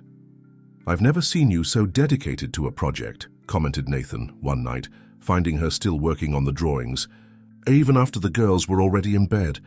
Emily looked up from the drafting table, a tired but satisfied smile on her face. "It's different this time. I'm not just creating a house for clients. I'm designing our home, the place where our daughters will grow up, where we'll build our life together." Nathan approached, placing a hand on her shoulder, observing the meticulous drawings. "It's beautiful, Emily. Perfect, actually." Emily felt a lump in her throat. "Thank you. I want it to be special, to be ours," completed Nathan, understanding perfectly. "And it will be." He leaned in, kissing her softly on the lips, a gesture that still awakened butterflies in her stomach, even after months together. This was what most enchanted her in her relationship with Nathan, the ability to keep passion alive, even amid family routine, daily responsibilities. Once the project was finalized, the construction began. Emily monitored each step meticulously, visiting the construction site almost daily, checking if everything was being executed as planned. Nathan and the girls also visited regularly, observing with growing enthusiasm as the walls went up, spaces took shape, and what was once just a drawing on paper began to materialize. "Look, Dad, it's my room!" exclaimed Julia, running through, the space still under construction, her steps echoing on the walls without coating. "It's our home coming to life," said Nathan, hugging Emily as they watched the girls explore what would soon be their house. It was during this period of intense activity that unexpected news arrived, shaking the tranquility they had built. Mariah, Nathan's ex-partner and the triplets' adoptive mother during their first years, had returned to Ireland after abandoning the family. According to the lawyer who contacted them, she was back in the United States and wished to see her daughters. The news hit Nathan like lightning. Sitting in the small living room of the Brookline apartment after the girls were asleep, he shared his concern with Emily. "I don't know what to do," he confessed, suddenly looking vulnerable, a side of him he rarely showed. "She abandoned them when they were just 2 years old, disappeared, went back to Ireland, rarely made contact. And now suddenly she wants to see them." Emily felt a tightness in her chest. The possibility of Mariah returning to the girls' lives awakened conflicting feelings in her. On one hand, as a mother, because that's how she felt now, regardless of the unusual biological circumstances, she wanted to protect the triplets from any pain or confusion. So on the other, she knew she had no right to prevent a possible reunion if that was what Mariah really wanted. "What do you think she wants?" she asked, trying to keep her voice calm, despite the anxiety growing inside her. Nathan sighed deeply. I don't know. The lawyer didn't go into details. He just said she wants to schedule a meeting, talk about the girls. Do you think she wants custody of them back? Asked Emily, verbalizing the fear that hung in the air. Nathan looked at her, his eyes reflecting the same fear. I don't know. Legally, she's still their mother, even having abandoned the family. We never made anything official when she left. It was all so sudden, so chaotic. Emily felt a chill run down her spine. The idea of losing the girls now that she had become so much a part of their lives was unbearable. They weren't just biological daughters she had coincidentally rediscovered. They were children she loved deeply, for whom she felt responsible, with whom she had built bonds of genuine affection. We need to talk to a lawyer, she decided, trying to maintain calm and rationality. Understand our rights, the legal possibilities.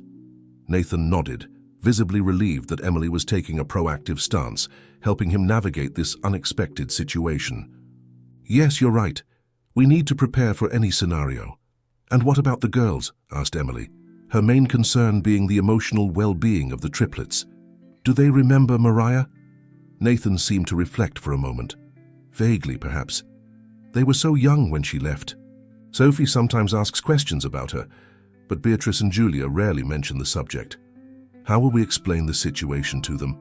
Questioned Emily, imagining the confusion the girls would feel. With honesty, replied Nathan. After a moment of reflection, without unnecessary details, adapting the explanation to their age, but with honesty. They deserve to know the truth, even if simplified. Emily admired, once again, Nathan's sensitive and direct approach as a father. It was one of the reasons she loved him so much. His ability to handle difficult situations with integrity and consideration. I'm afraid, Nathan, she confessed, allowing herself to show vulnerability. Afraid of losing what we've built. Afraid that the girls will suffer from all this. Nathan pulled her into a hug, his hands caressing her back in a comforting gesture. I am too, Emily. But we'll face this together as a family. No matter what happens, you are their mother now, in the heart, which is where it really matters. In the days that followed, they sought legal guidance and, with the advice of a lawyer specialized in family law, scheduled a meeting with Mariah in a neutral environment, a quiet cafe in downtown Brookline.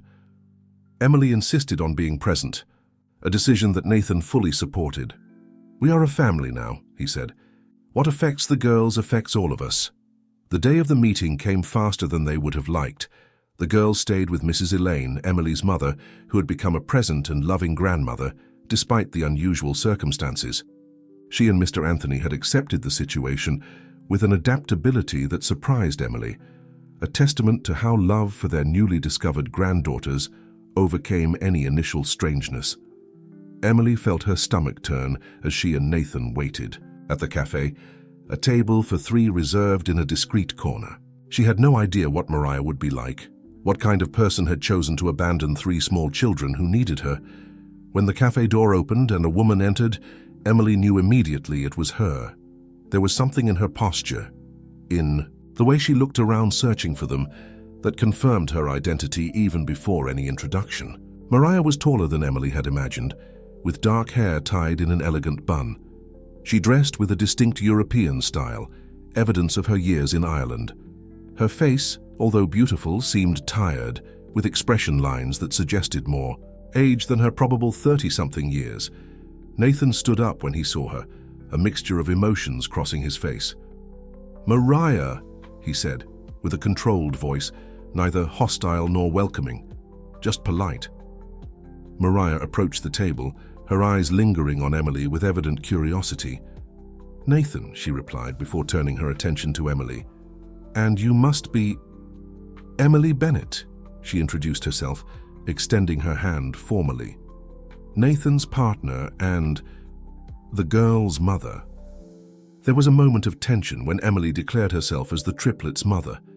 She saw a flash of something, anger, resentment, pass through Mariah's eyes, but it was quickly replaced by a more neutral expression. Of course, said Mariah, briefly shaking her hand before sitting down. Nathan's lawyer mentioned the unusual situation. Unusual is one way to describe it. commented Nathan, also sitting down. "Although I prefer to think of it as extraordinary. The girls are happy and healthy, which is what really matters." Mariah nodded, a small smile appearing on her lips. "I'm glad to hear that.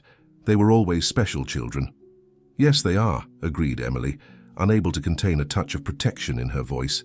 "Extraordinary, each in her own way." There was a brief silence as a waiter approached, took their orders and moved away again. When they were finally alone, Nathan got straight to the point. "Why are you here, Mariah? After so long without contact, why now?" The question hung in the air, heavy, inevitable. Mariah seemed to carefully choose her words before answering. "I returned to the United States for professional reasons," she began, her voice softer now. "A job opportunity I couldn't refuse. And being here I couldn't be so close to the girls and not try to see them." "They're 7 years old now," said Nathan, a slight tone of accusation in his voice. "They barely remember you." Mariah lowered her eyes, apparently affected by the observation. "I know, and there isn't a day I don't regret the way I left. But at the time, I wasn't well, Nathan, you know that." Emily observed the interaction carefully, trying to understand the dynamic between the two, the layers of untold history, the unresolved resentments. "Postpartum depression with triplets," continued Mariah, now looking at Emily, as if seeking female understanding. "The doctors called it severe. I simply couldn't handle it. I felt constantly overwhelmed, inadequate, unable to be the mother they deserved." Emily felt an internal conflict. On one hand, there was a part of her that wanted to hate this woman, who had abandoned 3 small children and the man she now loved. On the other, as a woman, she could imagine the immense pressure of becoming a mother to triplets at once, especially considering there was no biological connection between Mariah and the girls. "Did you seek help?" asked Emily, her voice gentler, now without the initial defensive tone. Mariah nodded. "In Ireland, yes. Years of therapy, medication. It was a long process, but I'm better now. Stable, able to face the past and try to, well, not fix it, because I know some things can't be fixed, but at least build something new." Nathan, who had remained silent during this part of the conversation, finally spoke. "What exactly do you want, Mariah? What is your goal in returning? To the girls' lives now?" The question was direct, straightforward, reflecting Nathan's primary concern, protecting his daughters from more pain or confusion. Mariah took a deep breath before answering. "I'm not here to dispute custody, if that's what worries you. I know I lost that right when I left, and I can see that the girls have a family now, a mother who loves them." Emily felt immense relief with these words, a tension she hadn't realized she was holding suddenly released. "What I want," continued Mariah, "is just the chance to get to know them again, to explain, in a way appropriate to their age, why I left, to ask for forgiveness even knowing it may never come, to have some kind of relationship with them, even if small, in the future." Nathan looked at Emily, a silent communication passing between them. They had discussed various possible scenarios before this meeting, aligning their positions, agreeing on how to proceed depending on Mariah's intentions. "We would need to introduce the idea gradually," said Emily, taking the lead in the response. "The girls are in a stable phase now, happy, adapted. We have to think about the emotional impact this would have on them." "I understand," agreed Mariah, seeming to genuinely consider the girls' well-being as a priority. "I don't want to cause any disturbance in their lives. We can do this at the pace you think is appropriate." "One step at a time," added Nathan, his tone more conciliatory now. "Perhaps starting with a conversation with them, explaining who you are, your role in their past, why you were absent. And then," continued Emily, "depending on how they react, maybe a brief meeting in a familiar environment with Nathan and me present the whole time." Mariah nodded, accepting the conditions without protest. "It's more than I expected, honestly. Thank you for being reasonable, for thinking of what's best for them." The conversation continued for some time, discussing practical details, exchanging information about the girls' personalities and preferences, establishing clear boundaries for this new arrangement. When they finally said goodbye, Emily felt strangely relieved. Mariah wasn't the selfish monster she had imagined. She was a woman who had made mistakes, who had suffered, who now sought some kind of redemption. "What did you think?" asked Nathan as they walked back to the car. Emily reflected for a moment. "I think she's sincere, and I think that, if approached correctly, this reunion might even be beneficial for the girls in the long run. Help them understand their past, process the abandonment." Nathan hugged her, kissing the top of her head. "You're amazing, you know that. Most people would be jealous, insecure, trying to keep Mariah away. But you're genuinely thinking about what's best for the girls." "Because I love them," replied Emily simply. "And true love isn't possessive. It's wanting the best for those we love, even if it's difficult." The days that followed were dedicated to preparing the girls for the news. Nathan and Emily decided to approach them individually first, respecting the different personalities and levels of understanding of each one. Sophie, the most analytical of the three, asked many practical questions. Why had Mariah left? Why was she returning now? Did she want to take them away? Nathan and Emily answered with honesty, adapting the explanations so that a 7-year-old could understand concepts like postpartum depression and the complex process of repentance and search for redemption. Beatrice, always the most emotionally sensitive, showed concern mainly about how this return would affect the family they had formed. "You'll still be our mum, won't you?" she asked Emily, with apprehensive eyes. "Always, my love," assured Emily, hugging her tightly. "I'll always be your mother, no matter what happens." Julia, in turn, showed mainly curiosity and a surprising openness to the idea. "So we'll have 2 mums now, like Leticia in my school who has 2 mums." Emily laughed at the unexpected comparison. "It's not exactly the same situation, dear. But yes, in a sense, Mariah was your mother in the past, and now she wants to meet you again." Once each girl had processed the news individually, they gathered as a family to discuss the next steps. It was decided that the first meeting would be at home, a safe and familiar environment for the girls, with Emily and Nathan present the whole time. Dear listener, if you're enjoying the story, take a moment to like and especially subscribe to the channel. It really helps us who are just starting out. Now continuing.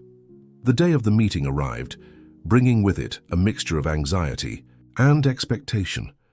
Emily had prepared the girls' favorite snacks, creating a welcoming and informal atmosphere. Nathan seemed tense, alternating between checking if everything was in order and reassuring the triplets who were curiously waiting on the living room sofa. When the doorbell rang, Emily's heart jumped. This was a crucial moment, the reunion between Mariah and the daughters she had left behind 5 years ago. How would the girls react? How would Mariah behave? So many uncertainties, so many emotions at stake. Nathan opened the door, and Mariah entered, visibly nervous, carrying 3 packages wrapped in colorful paper. Her eyes immediately sought the triplets, and when she saw them, she momentarily stopped, as if the sight of them had hit her with an unexpected force. "Hello," she said, her voice trembling. The girls observed her with varied expressions. Sophie, with analytical intensity, Beatrice with shyness, Julia with open curiosity. "Girls," said Nathan softly, "this is Mariah. Remember who we talked about in the last few days?" Sophie was the first to respond, always the most articulate of the 3. "You're the lady who took care of us when we were babies." Mariah nodded, visibly moved. "That's right, although you've grown so much I can hardly recognize you. You're so big, so beautiful." A strange silence followed, with no one really knowing how to proceed. Emily, feeling the tension, decided to intervene. "Mariah brought gifts for you," she said, indicating the packages.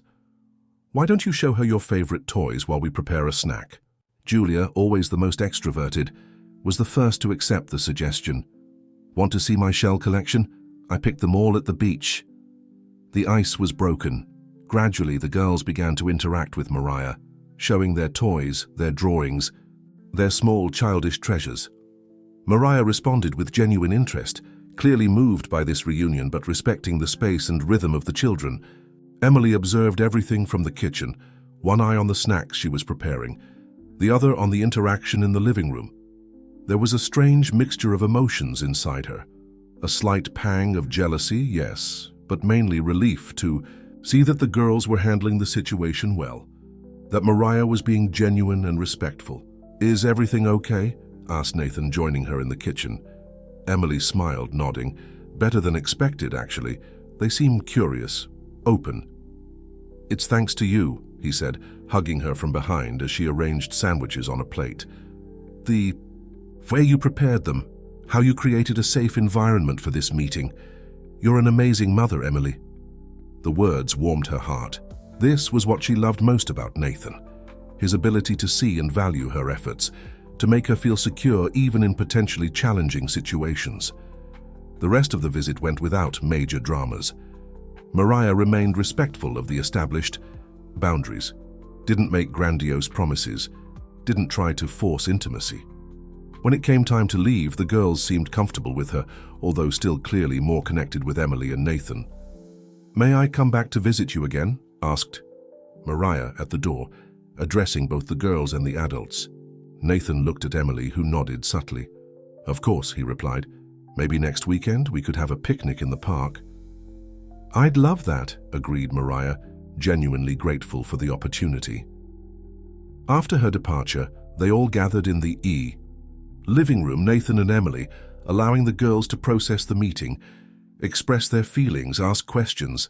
"She's nice," declared Julia, always direct. "But she's not like you, Mom. You make better sandwiches." Emily laughed, touched by the seemingly simple but meaning-laden comment. "Thank you, dear." "Why did she leave when we were babies?" asked Beatrice, the question that had been hanging in the air since the beginning. Nathan and Emily exchanged looks, silently deciding how to respond. "Sometimes," began Emily, choosing her words carefully, "adults go through difficult times where they can't take care of themselves, let alone others." Mariah was sick. "Not the kind of sickness you can see like a flu, but a sickness in here," she explained, touching her temple. "Like that book we read?" asked Sophie, surprising them with her insight. "About the bear that was sad all the time and couldn't get out of bed?" "Yes, very similar to that," confirmed Nathan, impressed with the comparison.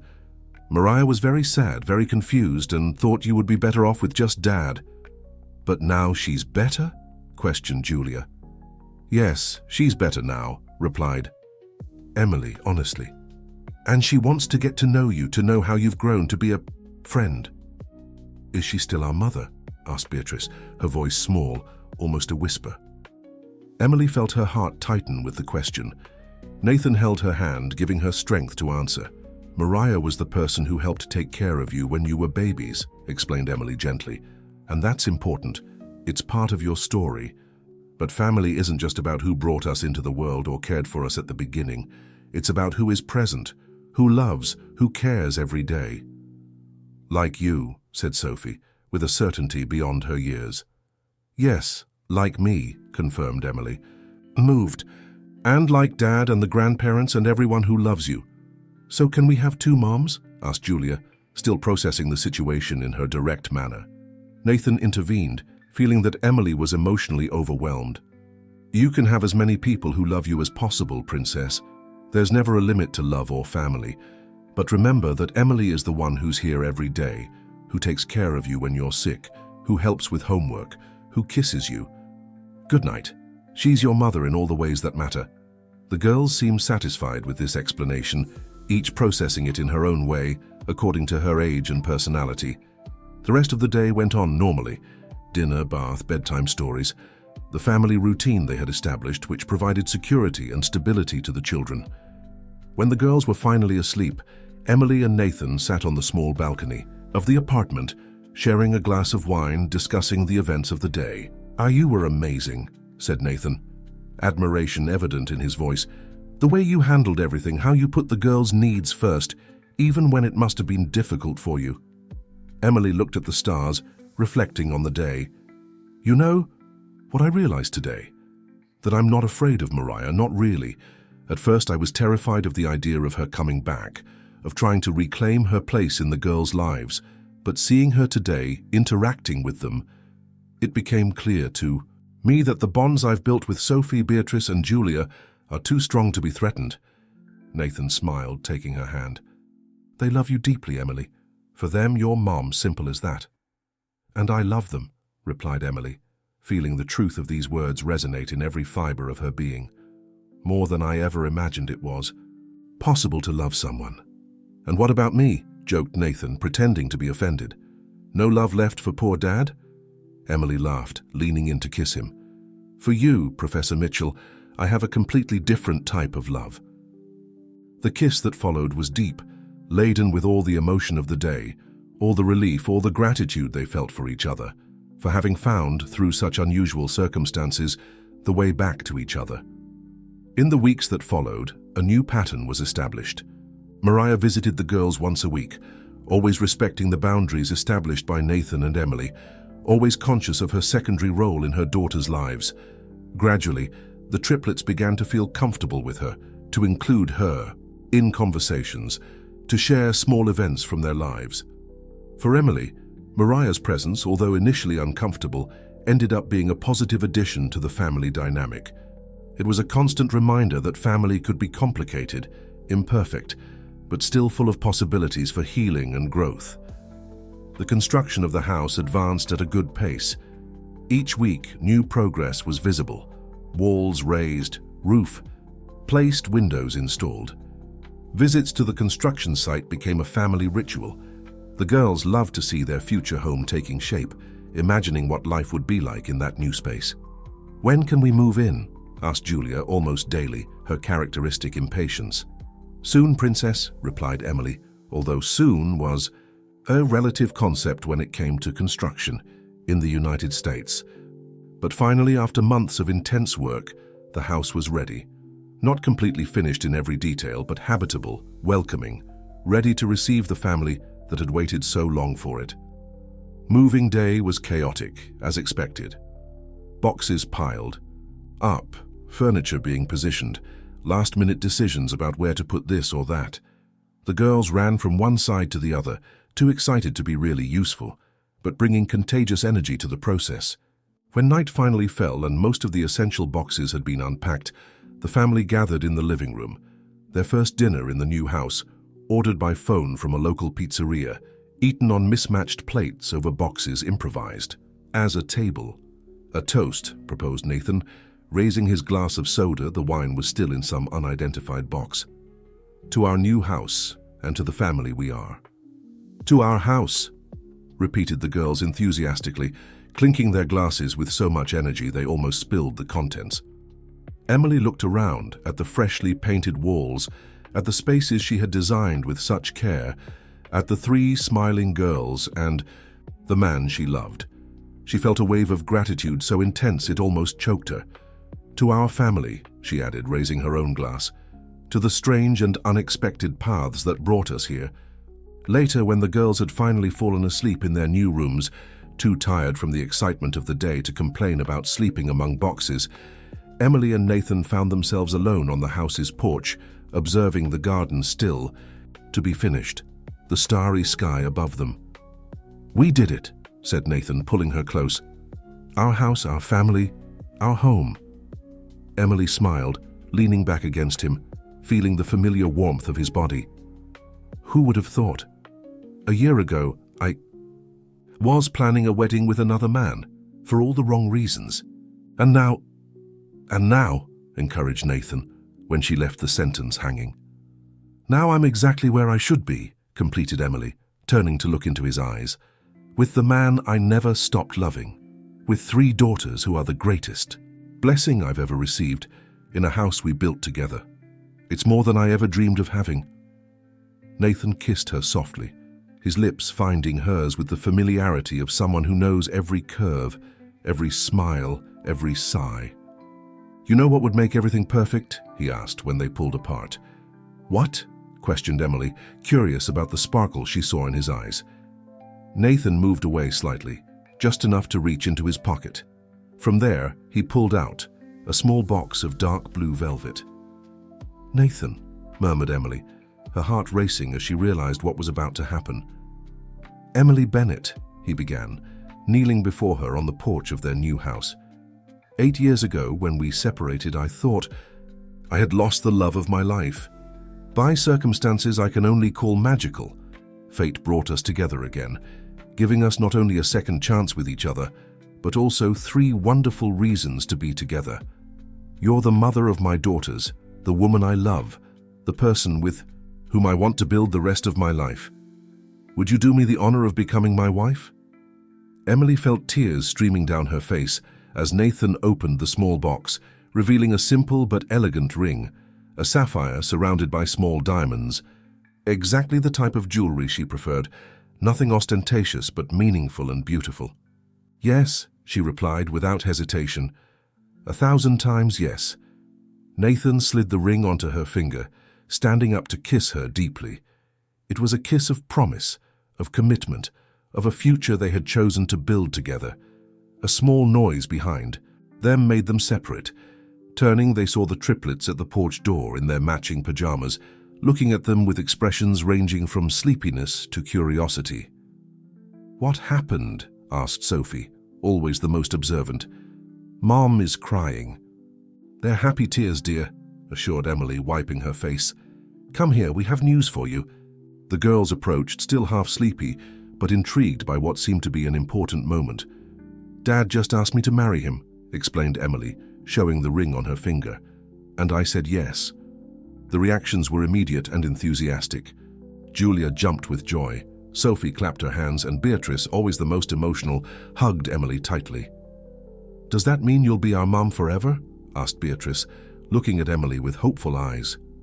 "I already am your mom forever, dear," assured Emily, caressing her hair. "The wedding just makes it official for everyone to see." "Can we be flower girls?" asked Julia, already imagining the event. "With pretty dresses and flowers in our hair?" Nathan laughed, hugging his daughter. "Of course you can, princess. You'll be the most beautiful flower girls that ever existed." "When will it be?" asked Sophie, always practical. Emily and Nathan exchanged looks. They hadn't discussed details yet, the proposal being so recent. "We don't need to rush," said Nathan, consulting Emily with his look. "Maybe in the spring of next year. When the garden is in bloom, we can have a simple ceremony right here in our home." "That would be perfect," agreed Emily, imagining the scene. An intimate ceremony in the garden of the house they had built together, surrounded only by those who really mattered. Nothing like the spectacle her almost wedding with Richard would have been, just an authentic celebration of true love. "Now, little interlopers," said Nathan with an affectionate smile, "back to bed.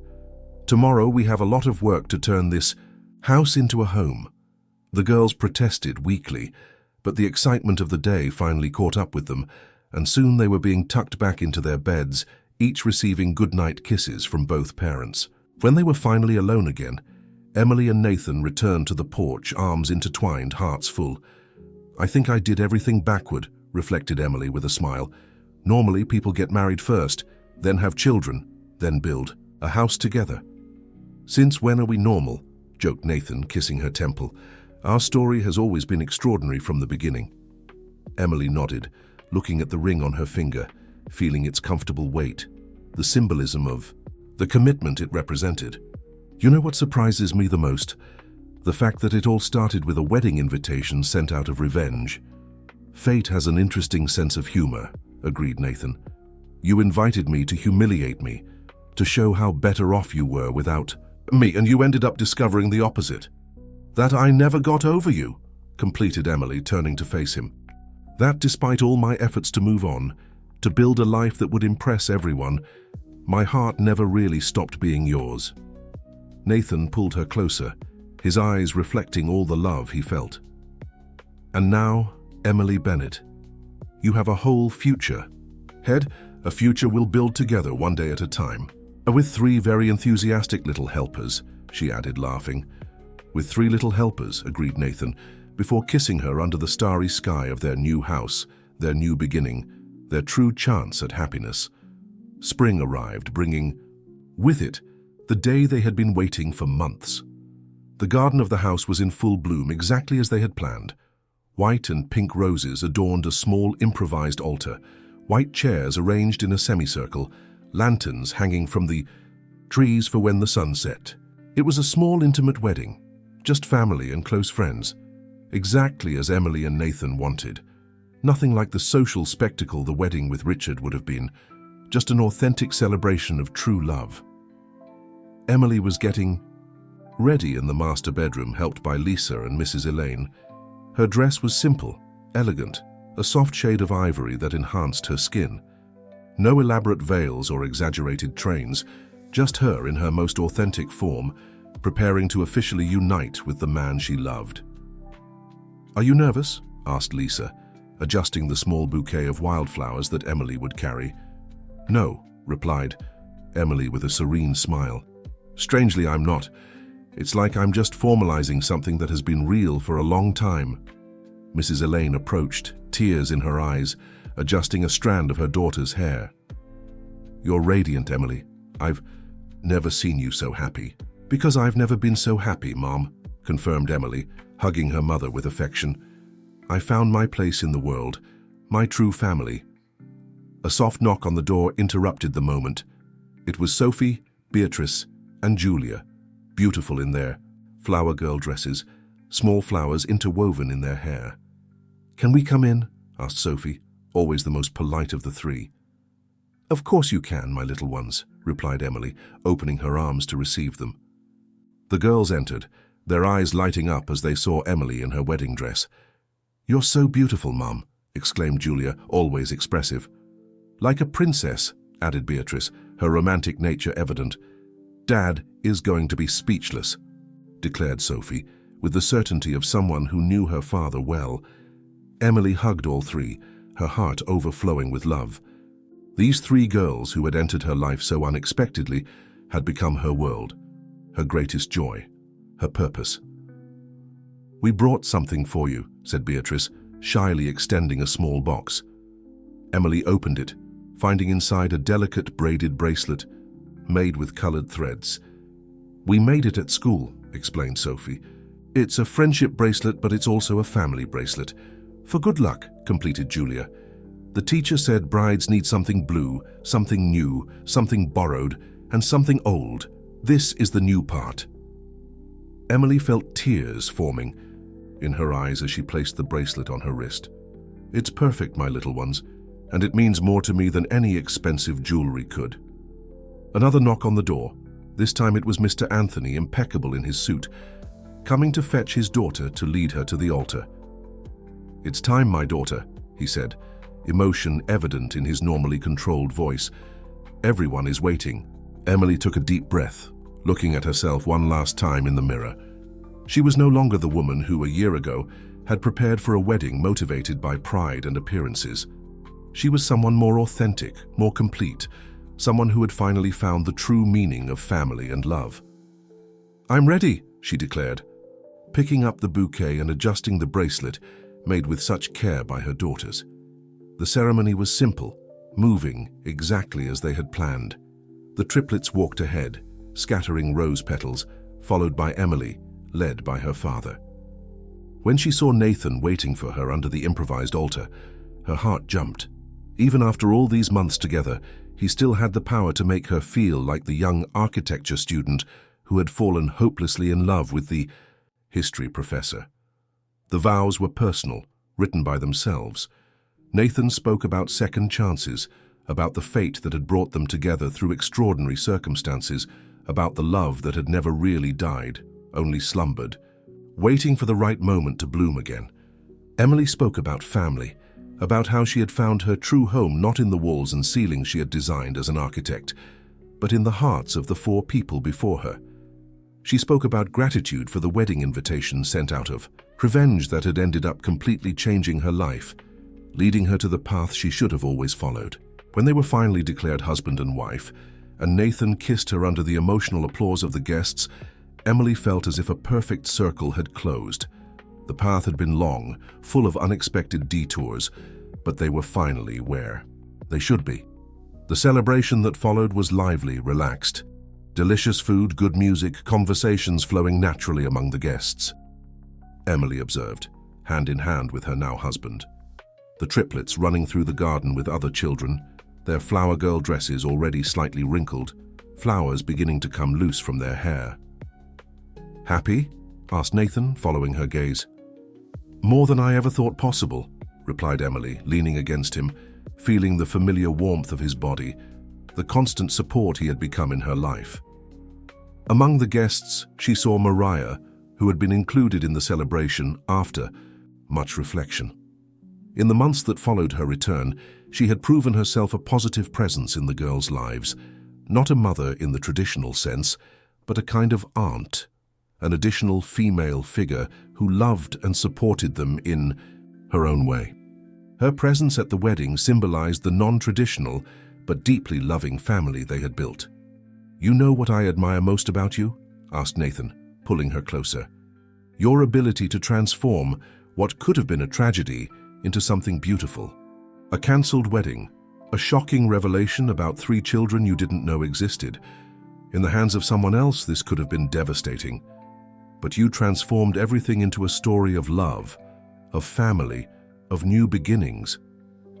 Emily smiled, touched by his words. "I didn't do it alone. You were by my side every step of the way. The girls welcomed me with so much love. It was a journey we made together." The music changed, becoming slower, more romantic. Nathan extended his hand, inviting her to the improvised dance floor in the center of the garden. "A dance, Mrs. Mitchell." The new last name made Emily smile. It was strange, and at the same time, perfectly natural, like so many things in her new life. "With pleasure, Mr. Mitchell." As they danced under the soft lights of the lanterns, the sun beginning to set on the horizon, Emily couldn't help but reflect on the extraordinary journey that had brought her here. A wedding invitation sent out of pride and revenge, a shocking revelation about 3 girls who were biologically her daughters, a love from the past that had never really died, just waited for the right moment to bloom again. It was a story that if someone had told her a year ago, she would have laughed in disbelief. And yet it was her story, her life, her love, her family. "What are you thinking about?" asked Nathan, noticing her distant look. Emily smiled, returning. To the present, to the man in her arms, to the celebration around her, to the 3 girls who had transformed her life. "I'm thinking that sometimes the greatest gifts in life come disguised as the greatest challenges, and that sometimes what seems to be the end of one path is just the beginning of another, much better one." Nathan kissed her softly, his eyes reflecting all the love he felt. "And what a wonderful path we have ahead, my love, a lifetime to build together. With our 3 little architects helping," she added, laughing as she saw the triplets approaching the dance floor, clearly wanting to join them. "Family dance," suggested Nathan, opening his arms to include his daughters. And so, under the sky that was beginning to be dotted with stars, in the garden of the house they had built together, Emily danced with her family. Not the family she had planned to have, but the family that fate, in its infinite wisdom and irony, had gifted her. It was imperfect, non-traditional, built through extraordinary circumstances, but it was hers, and it was, without a doubt, the happy ending she had always deserved. The end. Dear listener, it has been an exciting journey to follow Emily, Nathan, and the triplets in this story of destiny and new beginnings. If you enjoyed this narrative about second chances and families formed by love, leave your like and subscribe to the channel for more stories that touch the heart. What would you do? In Emily's place, share in the comments.